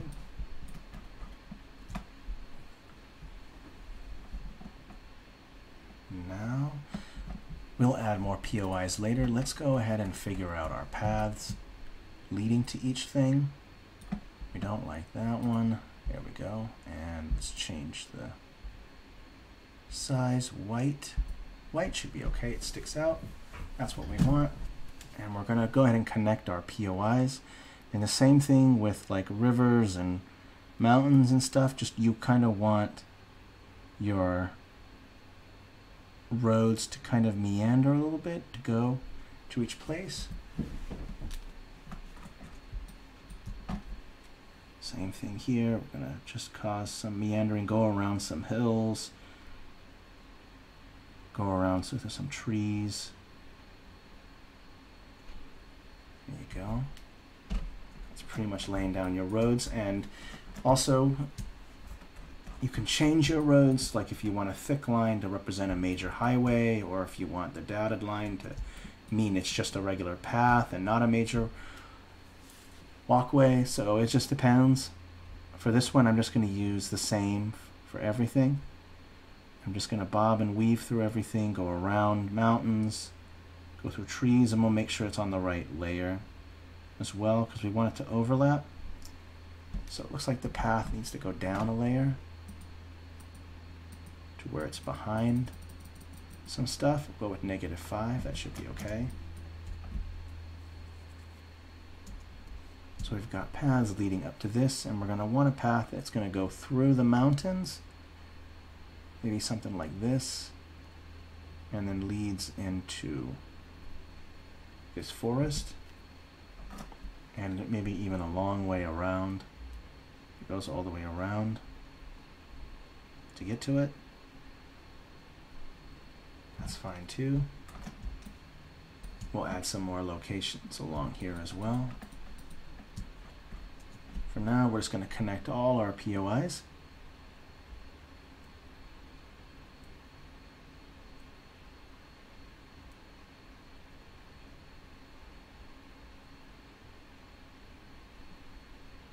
Okay, and same thing here. Oops. Let's do this instead through here.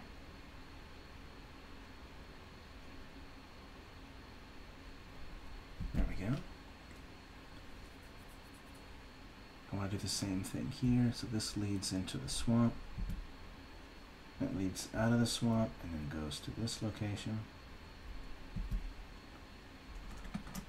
And same thing here. This leads out of the swamp and goes to this location. And we're going to want to see a mountain pass through here. There we go. Oh, there's some other location down there. Let's go to that as well.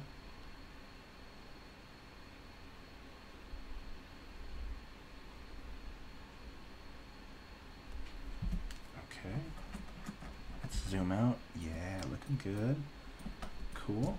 Let's connect these locations. And then we'll add in some more POIs as well. I like to add more POIs after I add paths because it's nice to know where things are going. You look and you say, oh cool, this looks good, but I want some location here. I want to add some location here. Sometimes you don't want too much negative space, but you want a little bit of negative space, because what makes this positive space stick out is this negative space. Try not to add too much. And let's go ahead and add some buildings around this lake. So that we're going to think about maybe like a snowy lake town. Let's go ahead and use this human city. And we'll put it along here, and we'll even add a small one. As this to say this city is fairly decent size. Let's expand all, and we'll make some of the city rimming around that lake. If I can get it to work. Ooh, super slow. Okay, there we go. Here are some little pieces that we can add here. Add one there. Just gonna add them here and there. I kind of want this city to be lining all the way around. And we're gonna want to put some stuff on the island, maybe put a windmill along one of the shorelines. Overlap right there. See? Can barely see. Yeah, that's overlapped. Okay. And then we'll put maybe something on the island, maybe like a ruin. So we're going to look for a ruin stamp.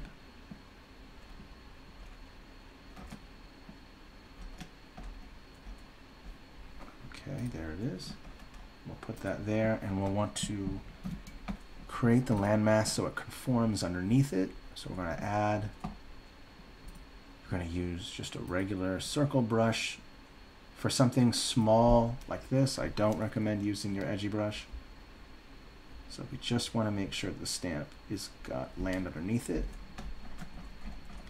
And now we're going to want to create paths that lead to it. And we'll just go around the mountain range, and we'll put another one that goes through maybe a dangerous mountain pass. So we can maybe say through here. There we go. Okay, cool. I like that. And this, I like that. How do you get to it? By boat. Let's check out other locations. Ooh, there'd be something nice right here would be good, like a little city. Let's add one right here, and then we'll put it on top of a hill.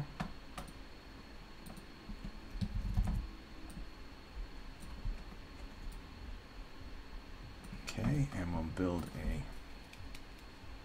path that goes to it. Go through here, through this pass. There you go. Okay. Yeah, looking cool. And maybe even have a path that goes along the shoreline and through these trees to connect to there, so if you want to go that way. And we'll add some more locations in here as well. Let's try putting in a pit.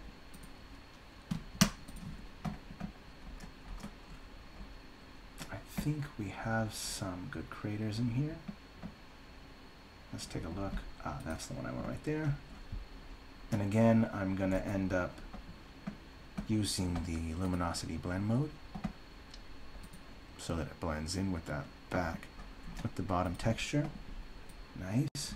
And then we're also going to create a path leading to it. There we go.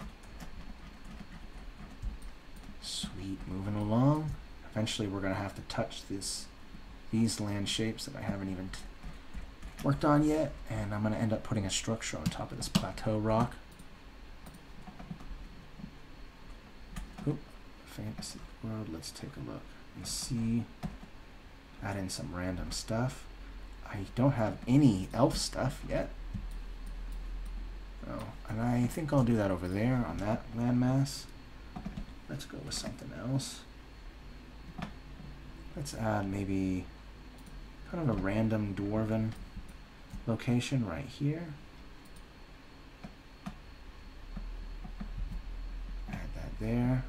And let's keep adding in some more locations. There's only that one desert stamp, but I can use this ruin and put a ruin over by this desert. If I can, if I can find it, let's put a ruin right there. And we're going to want to create one little city so that there is a point to where your players are going to land. And we're going to add in this. Didn't care for the way that turned out.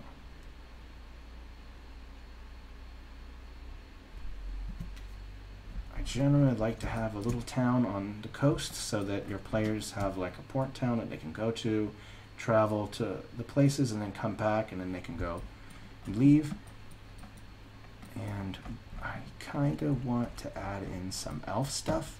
There's a nice forest right here, and I kind of want to add some elf stuff. So we're going to add an elven city in the middle of that dense forest we have there. And let's start with a centerpiece. That is huge. Let's just make sure it's on the right layer.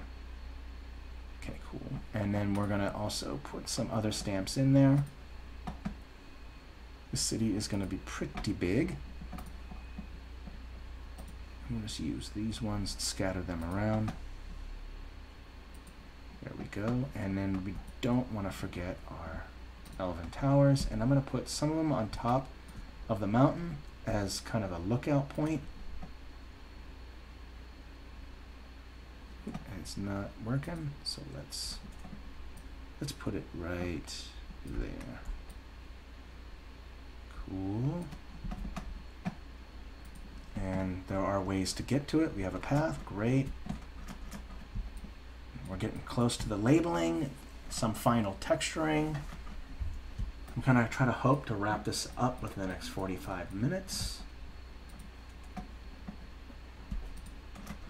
For those of you who are new to the stream, who just showed up, go check voice chat number, voice stream, or chat number 1. You're going to find a guide that I'm using, how to create a world map, so that's useful if you need it. Okay, and I'm also going to refresh the page. And we're going to finish up the last several steps. If you have any questions, feel free. Just remember that it is recording. At least I hope it's recording. My last stream, my recording device didn't work, and I'm not even certain that I'm recording what other people are even saying. It's just probably recording what I'm saying. gonna have to figure out an audio setup to where I can catch everyone speaking.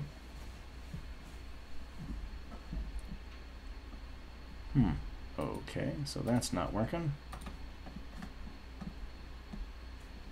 Here we go.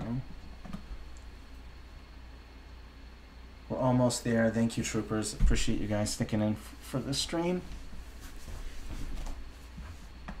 Don't look, don't look. There's a lot of goodies. Don't look. Yeah, we got quite a few new and fun packs coming up. So I think we just released the Orc and Treasure packs. And I think I have a map on my profile page that kind of shows off some of that. So if you want to see, go there to my profile. I'm not sure if other people have used a lot of the Orc pack. I'd have to check through EA. Okay, so we are... Sorry. Say again. Oh. Oh, yeah, you should totally... I mean, are you cool sharing it with people? Can you put it in the voice chat or... Yeah. Ooh, yeah, I want people to see it because it's pretty cool. Okay, let's continue. We're going to add a last bunch of POIs and then we're going to call it good. I think I want to add some specialty stuff like in the water and whatever. So let's start with adding this moon gate, this gate thing. I kind of have this habit of putting it with world trees. Let's see if I can step away from the habit and put it somewhere else. Maybe in the Elven area. Or maybe I'll put it on top of a hill or a mountain or something. Like on top of this hill might be cool. Oop, it's not really on top. There we go. Okay. And let's add in a whirlpool. Let's add in a whirlpool with a tower, actually. Be more fun. And I'm going to make it somewhat larger. And I might not put it there either. I might put it somewhere else. Like maybe the Shattered Islands is a good place to put this whirlpool tower and a bunch of other little whirlpools. Just stick one there. That's kind of nice. Did you post your map in Stream Chat 1? Awesome. Ah, naughty boy. It's all good. Okay. Let's see where we're looking. Well, I kind of feel like I'm neglecting these Shattered Islands a little bit, so let's cheat and let's go into Parchment World. And I'm stepping a little bit from Fantasy World, and I'm gonna use some Parchment stuff. I really like these, whatever these things are. What are they called again? Jagged rocks. I really like these things. These things are super cool. I kind of feel like they should be also in Fantasy World. But I'm just going to make some jagged rocks along the coast. And you're going to want to watch your layers. And they're facing in all different directions. Oh, I'm not so sure. I hope this will turn out okay. It might look weird if you have some jagged rocks on the shore and then there's some flat. So that actually doesn't look good. I don't want to do that. Might want to consider some other kind of landscape. Maybe just some small little hills or something would look better. Let's just try placing them around.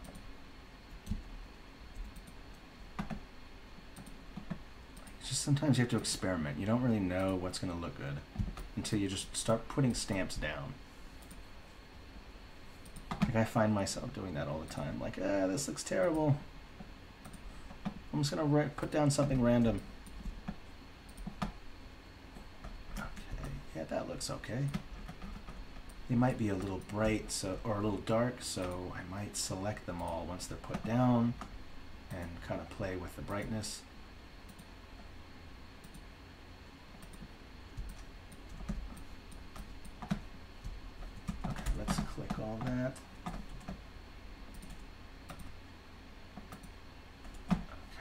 dark, mountain, medium. Let's do that.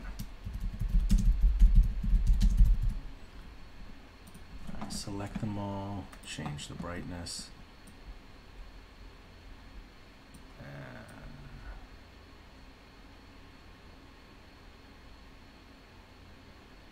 Yeah, there we go. That's a little better. Let's take a look. We have a little more contrast. Okay. Alright, yeah, that looks fine. Okay. Nice. Still got to do something with these islands, so I better put some kind of thing there. Let's just try putting some small mountains there. Let's go with the color that's already there. Kind of cheating a little bit.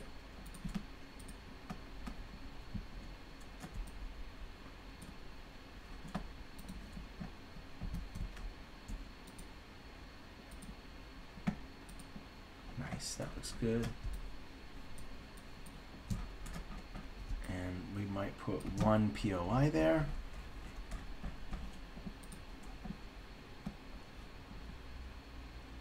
Let's put one hill down and then maybe put something on it. I know I got some nice right here. As soon as it'll pop up.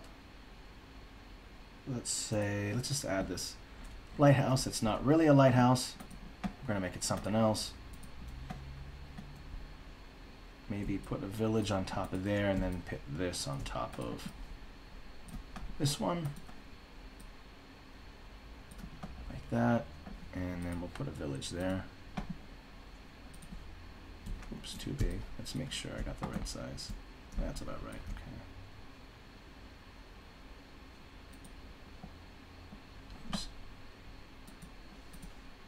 Alright, and we're going to add a...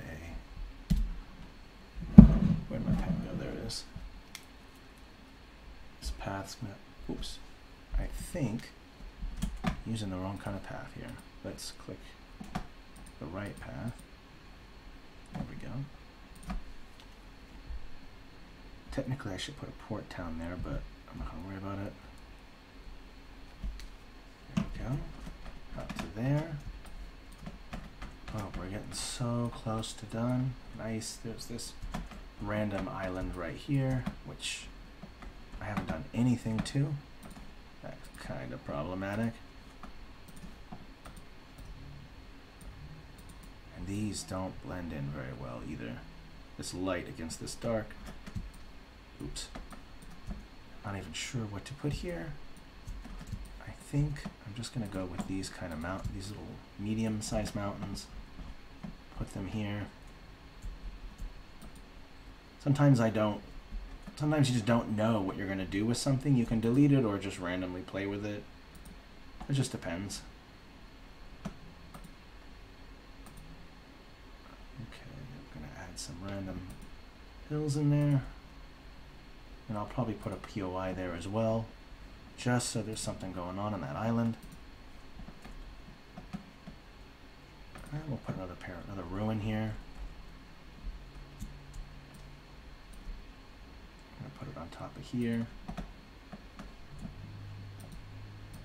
There we go.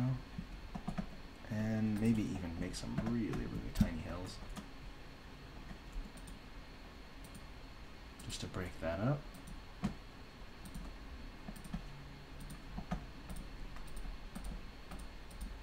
I'm just doing single clicks, not crazy drags or anything. Ooh, we are moving along. Sweet. We're going to be done here pretty soon. Nice. And, oh yeah, I guess no village, but maybe a drop-off point would be good.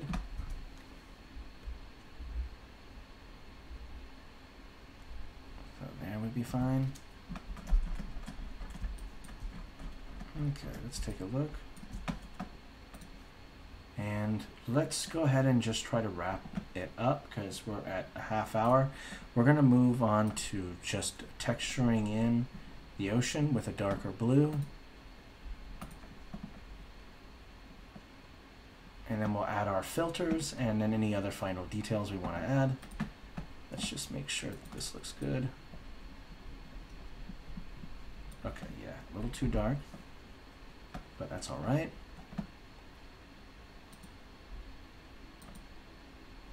So for your darker parts, or for your deeper parts of your ocean, just take a darker blue with a lower opacity, like this, and just kind of fill in the areas, and try not to touch where the white of, where the outer shadow is. And just kind of fill in this space here, here. Same thing around here in the deep part of the ocean here.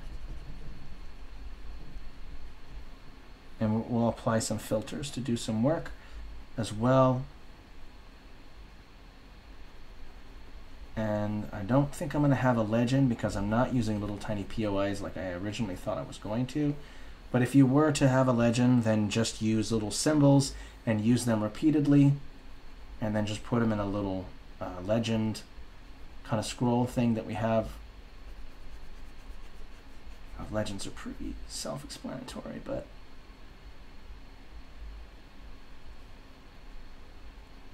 okay, same thing. You're going to want to do that same stuff inside of here.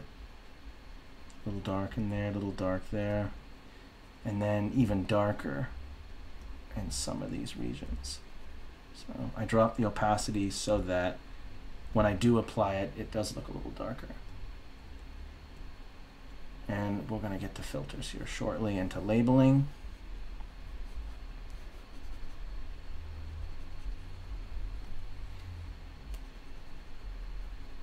Okay. And I'm just going to go with really goofy labels because I've been having fun with goofy labels lately. Oh, actually, let's texture some things properly here. Let's add some snow right here to kind of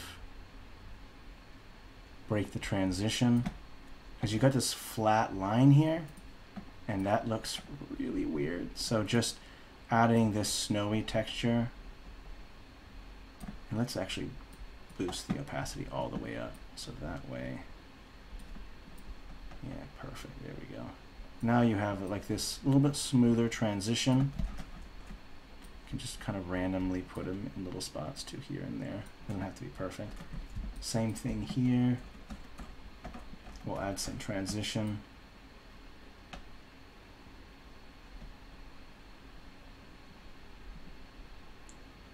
There we go. So now it's not just this flat line.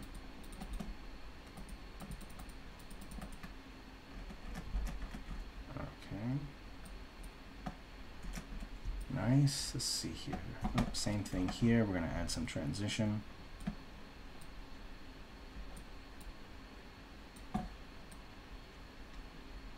Okay. Maybe even some here. Technically it's above some of the lines that I originally had put there, but that's okay. Okay, I think so. There are some small islands like this one that has just absolutely no POIs of any kind, and that's just okay. Let's just do some quick labeling of every single POI that I have, and I'm just going to go with some really weird names.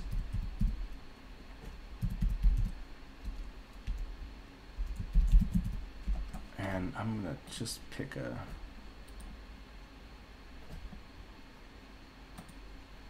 Okay, that's fine. Make it bold, and I also want to play with the line height. And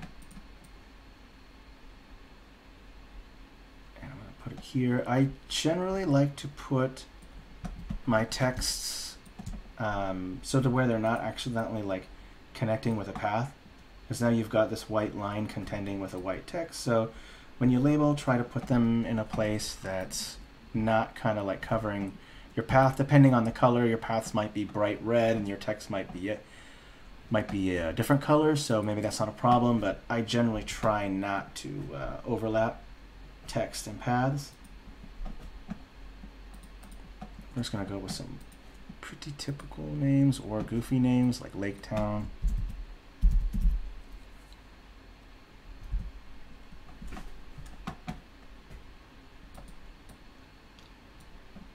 And see, you could put it up here, but it kind of clashes with it. So I'm going to put it here where it doesn't clash so much. And there is curvy text that you can do as well, but I think that one's pretty self-explanatory. Let's go with Snow Temple here. And this one is kind of a cavern, so we'll call it Gob Cavern. And it's kind of blurry. Once you go to 4K, this won't be quite as blurry, so it should be nicer. And this is just a small town.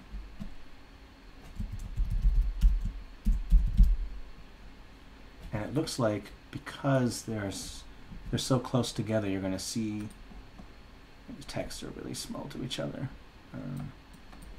Close the shrine, something easy.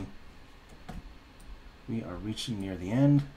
This is a gate of some kind that leads to somewhere.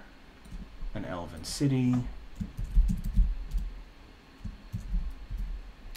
Sweetie. What's a sweetie? Okay. And let's label this one.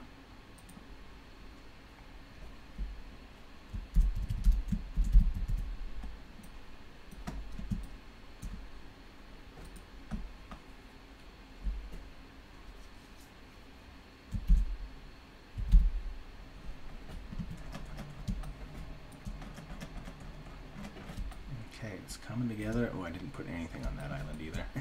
Oops. I don't know if I need to label every single tower, but we'll see. And let's go with labeling this Space City.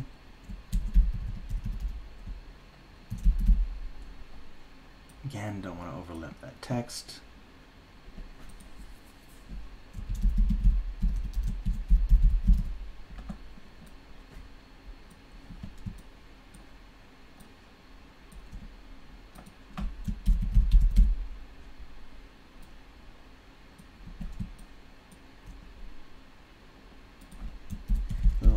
Jones reference.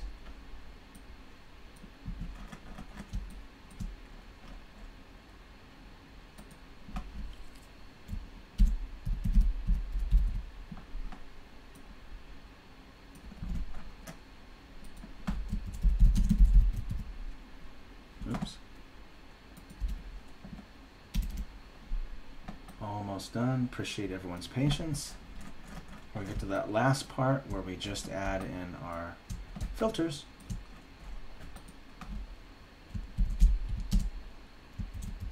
Oh, let's not do that.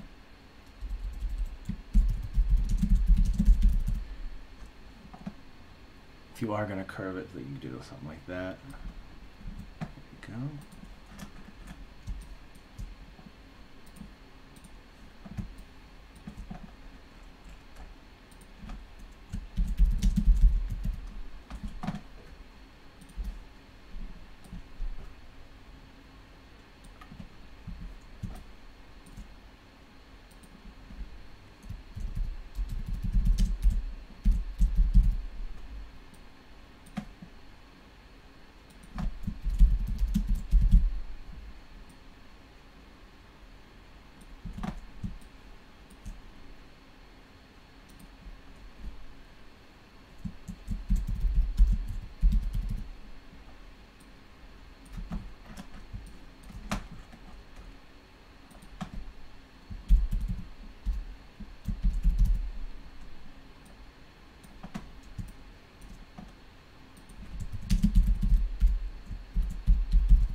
Oops.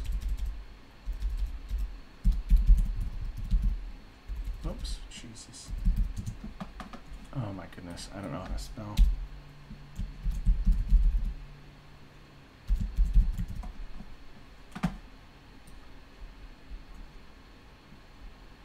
Okay. Let's take a look. All right. Sweet. Moving along. Most things have been labeled. You're also going to want to label your oceans and your seas. And I usually like to drop the opacity when I do my ocean labeling. And I'm not sure what to call this place.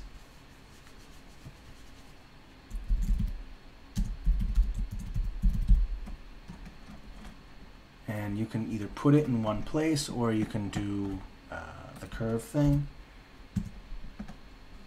So you want to do your spacing, and you're going to want to rotate, and you're going to curve. Go to your curvature.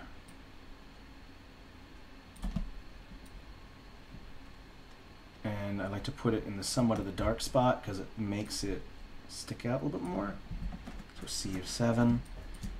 And we are almost done. I'm not going to worry about labeling other things as long as you get the general idea. We're going to save. We're going to apply some filters, and then we're going to open it in 4K, and then we can kind of go over it a little bit. There will be a Q&A that's recorded. And then I'll turn off the recording, and then you can just ask other questions because some folks may have questions and they don't want to be recorded, and that's okay. So for filters, I really like using the silhouette. If you're wondering where are all the textures at, you need to click this Search All toggle up here, and then give it a second to load, and then all the styles will pop up here, and you go Select All. Come on. Ay, ay, ay. Might be slow. There we go. Put the vignette on, and we're going to go all the way up.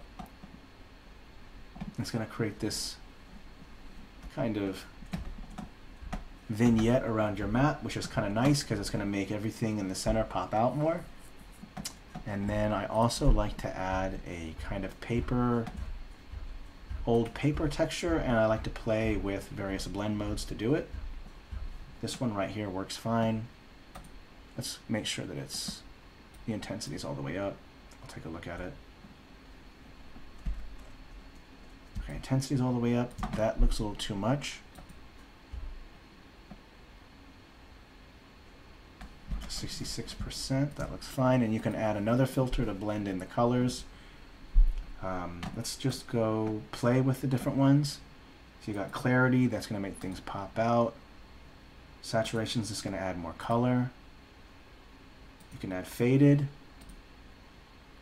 Let's go through the different ones to see which one looks best. Since I have color on this map, I don't recommend using a filter that's going to get rid of all your color, because we took all that time to do the texturing. It's like, well, why'd I do all that if I'm just going to go with like a monochrome color?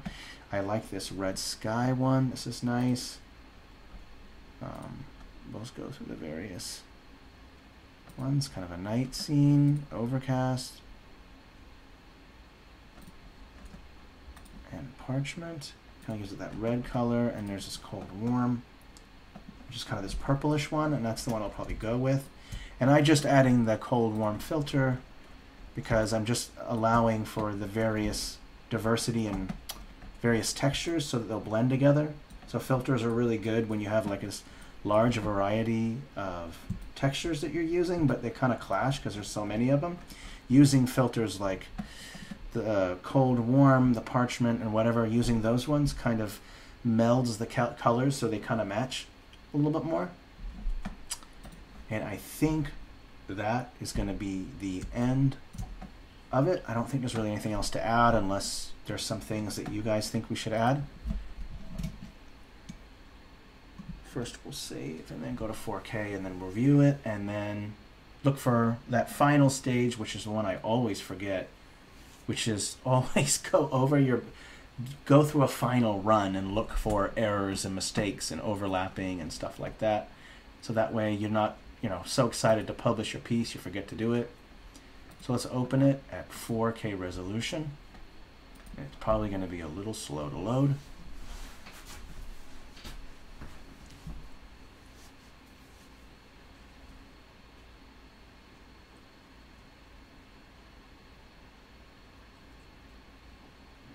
Oh, excuse me. Yeah, super slow to load, especially with OBS running.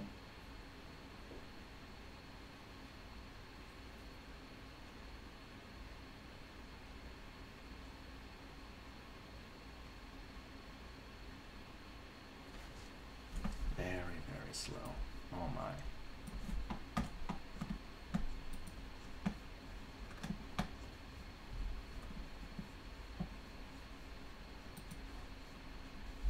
Oof. This is gonna take a second.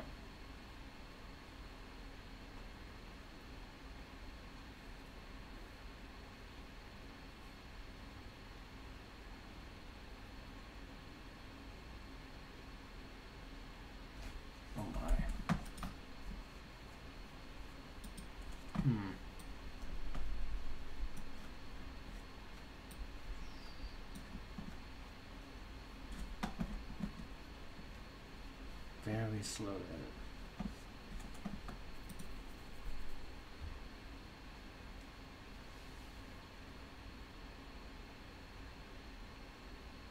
Oh, really? Does that help?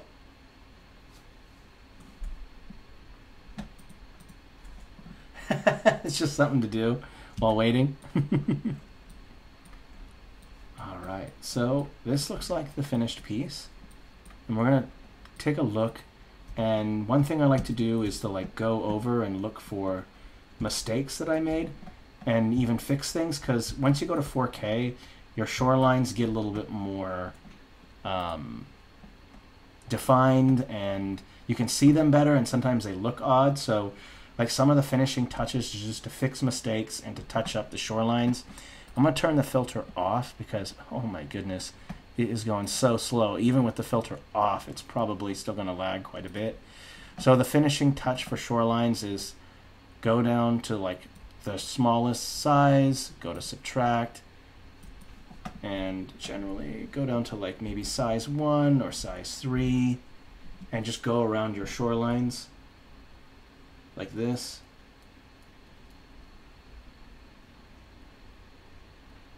Like I said, it's going to be a little slow.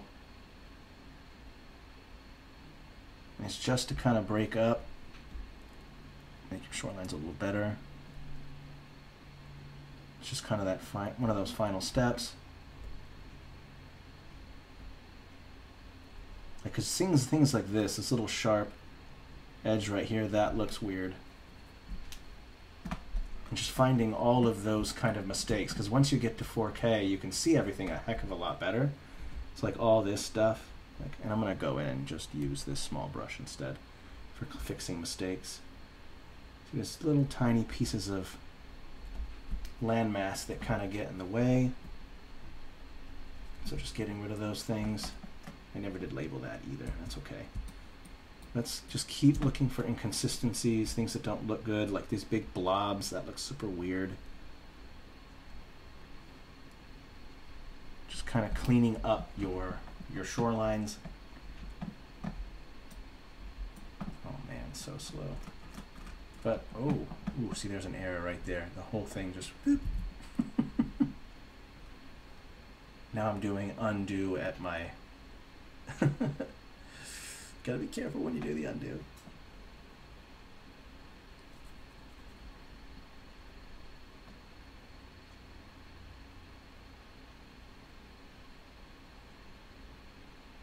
It works better.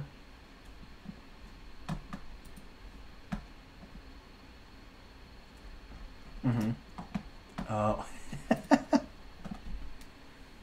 Oh my gosh, what a pain, huh?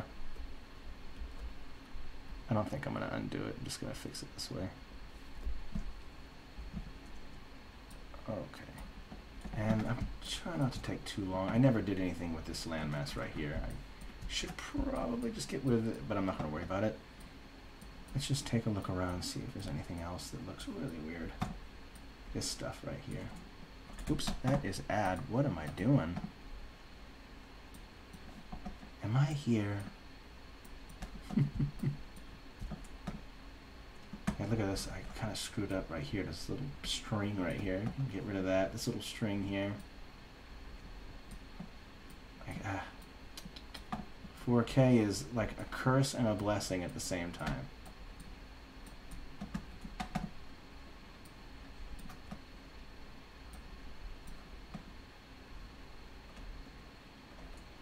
Whew, man, this is slow. I probably will just make these fixes off camera, so you guys already know basically what I'm doing in here. I'm just going in and fixing the little pieces of lip mask that aren't looking good, and also trying to make sure that mountains aren't overlapping and going over my shoreline into the sea, because that looks weird. So I'll just save it and I'll make the changes later, and I'll do a recorded Q&A, and then I'll turn that off, recording off, and then we can just kind of chat and hang out for a little bit. I am gonna take my lunch in like 14 minutes, but basically this stream is done. Please ask questions, because even if you're like afraid to do all the talking, I don't mind, because I kind of want these questions to be heard for other users, and I'll repeat the question back too, just in case my my audio isn't picking up everyone else's stuff too. It's gonna sound weird. It's gonna sound like I'm talking to myself. Is there any questions that you guys have before I quit the recording?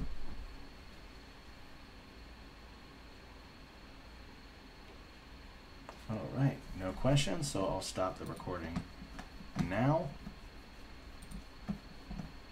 All right.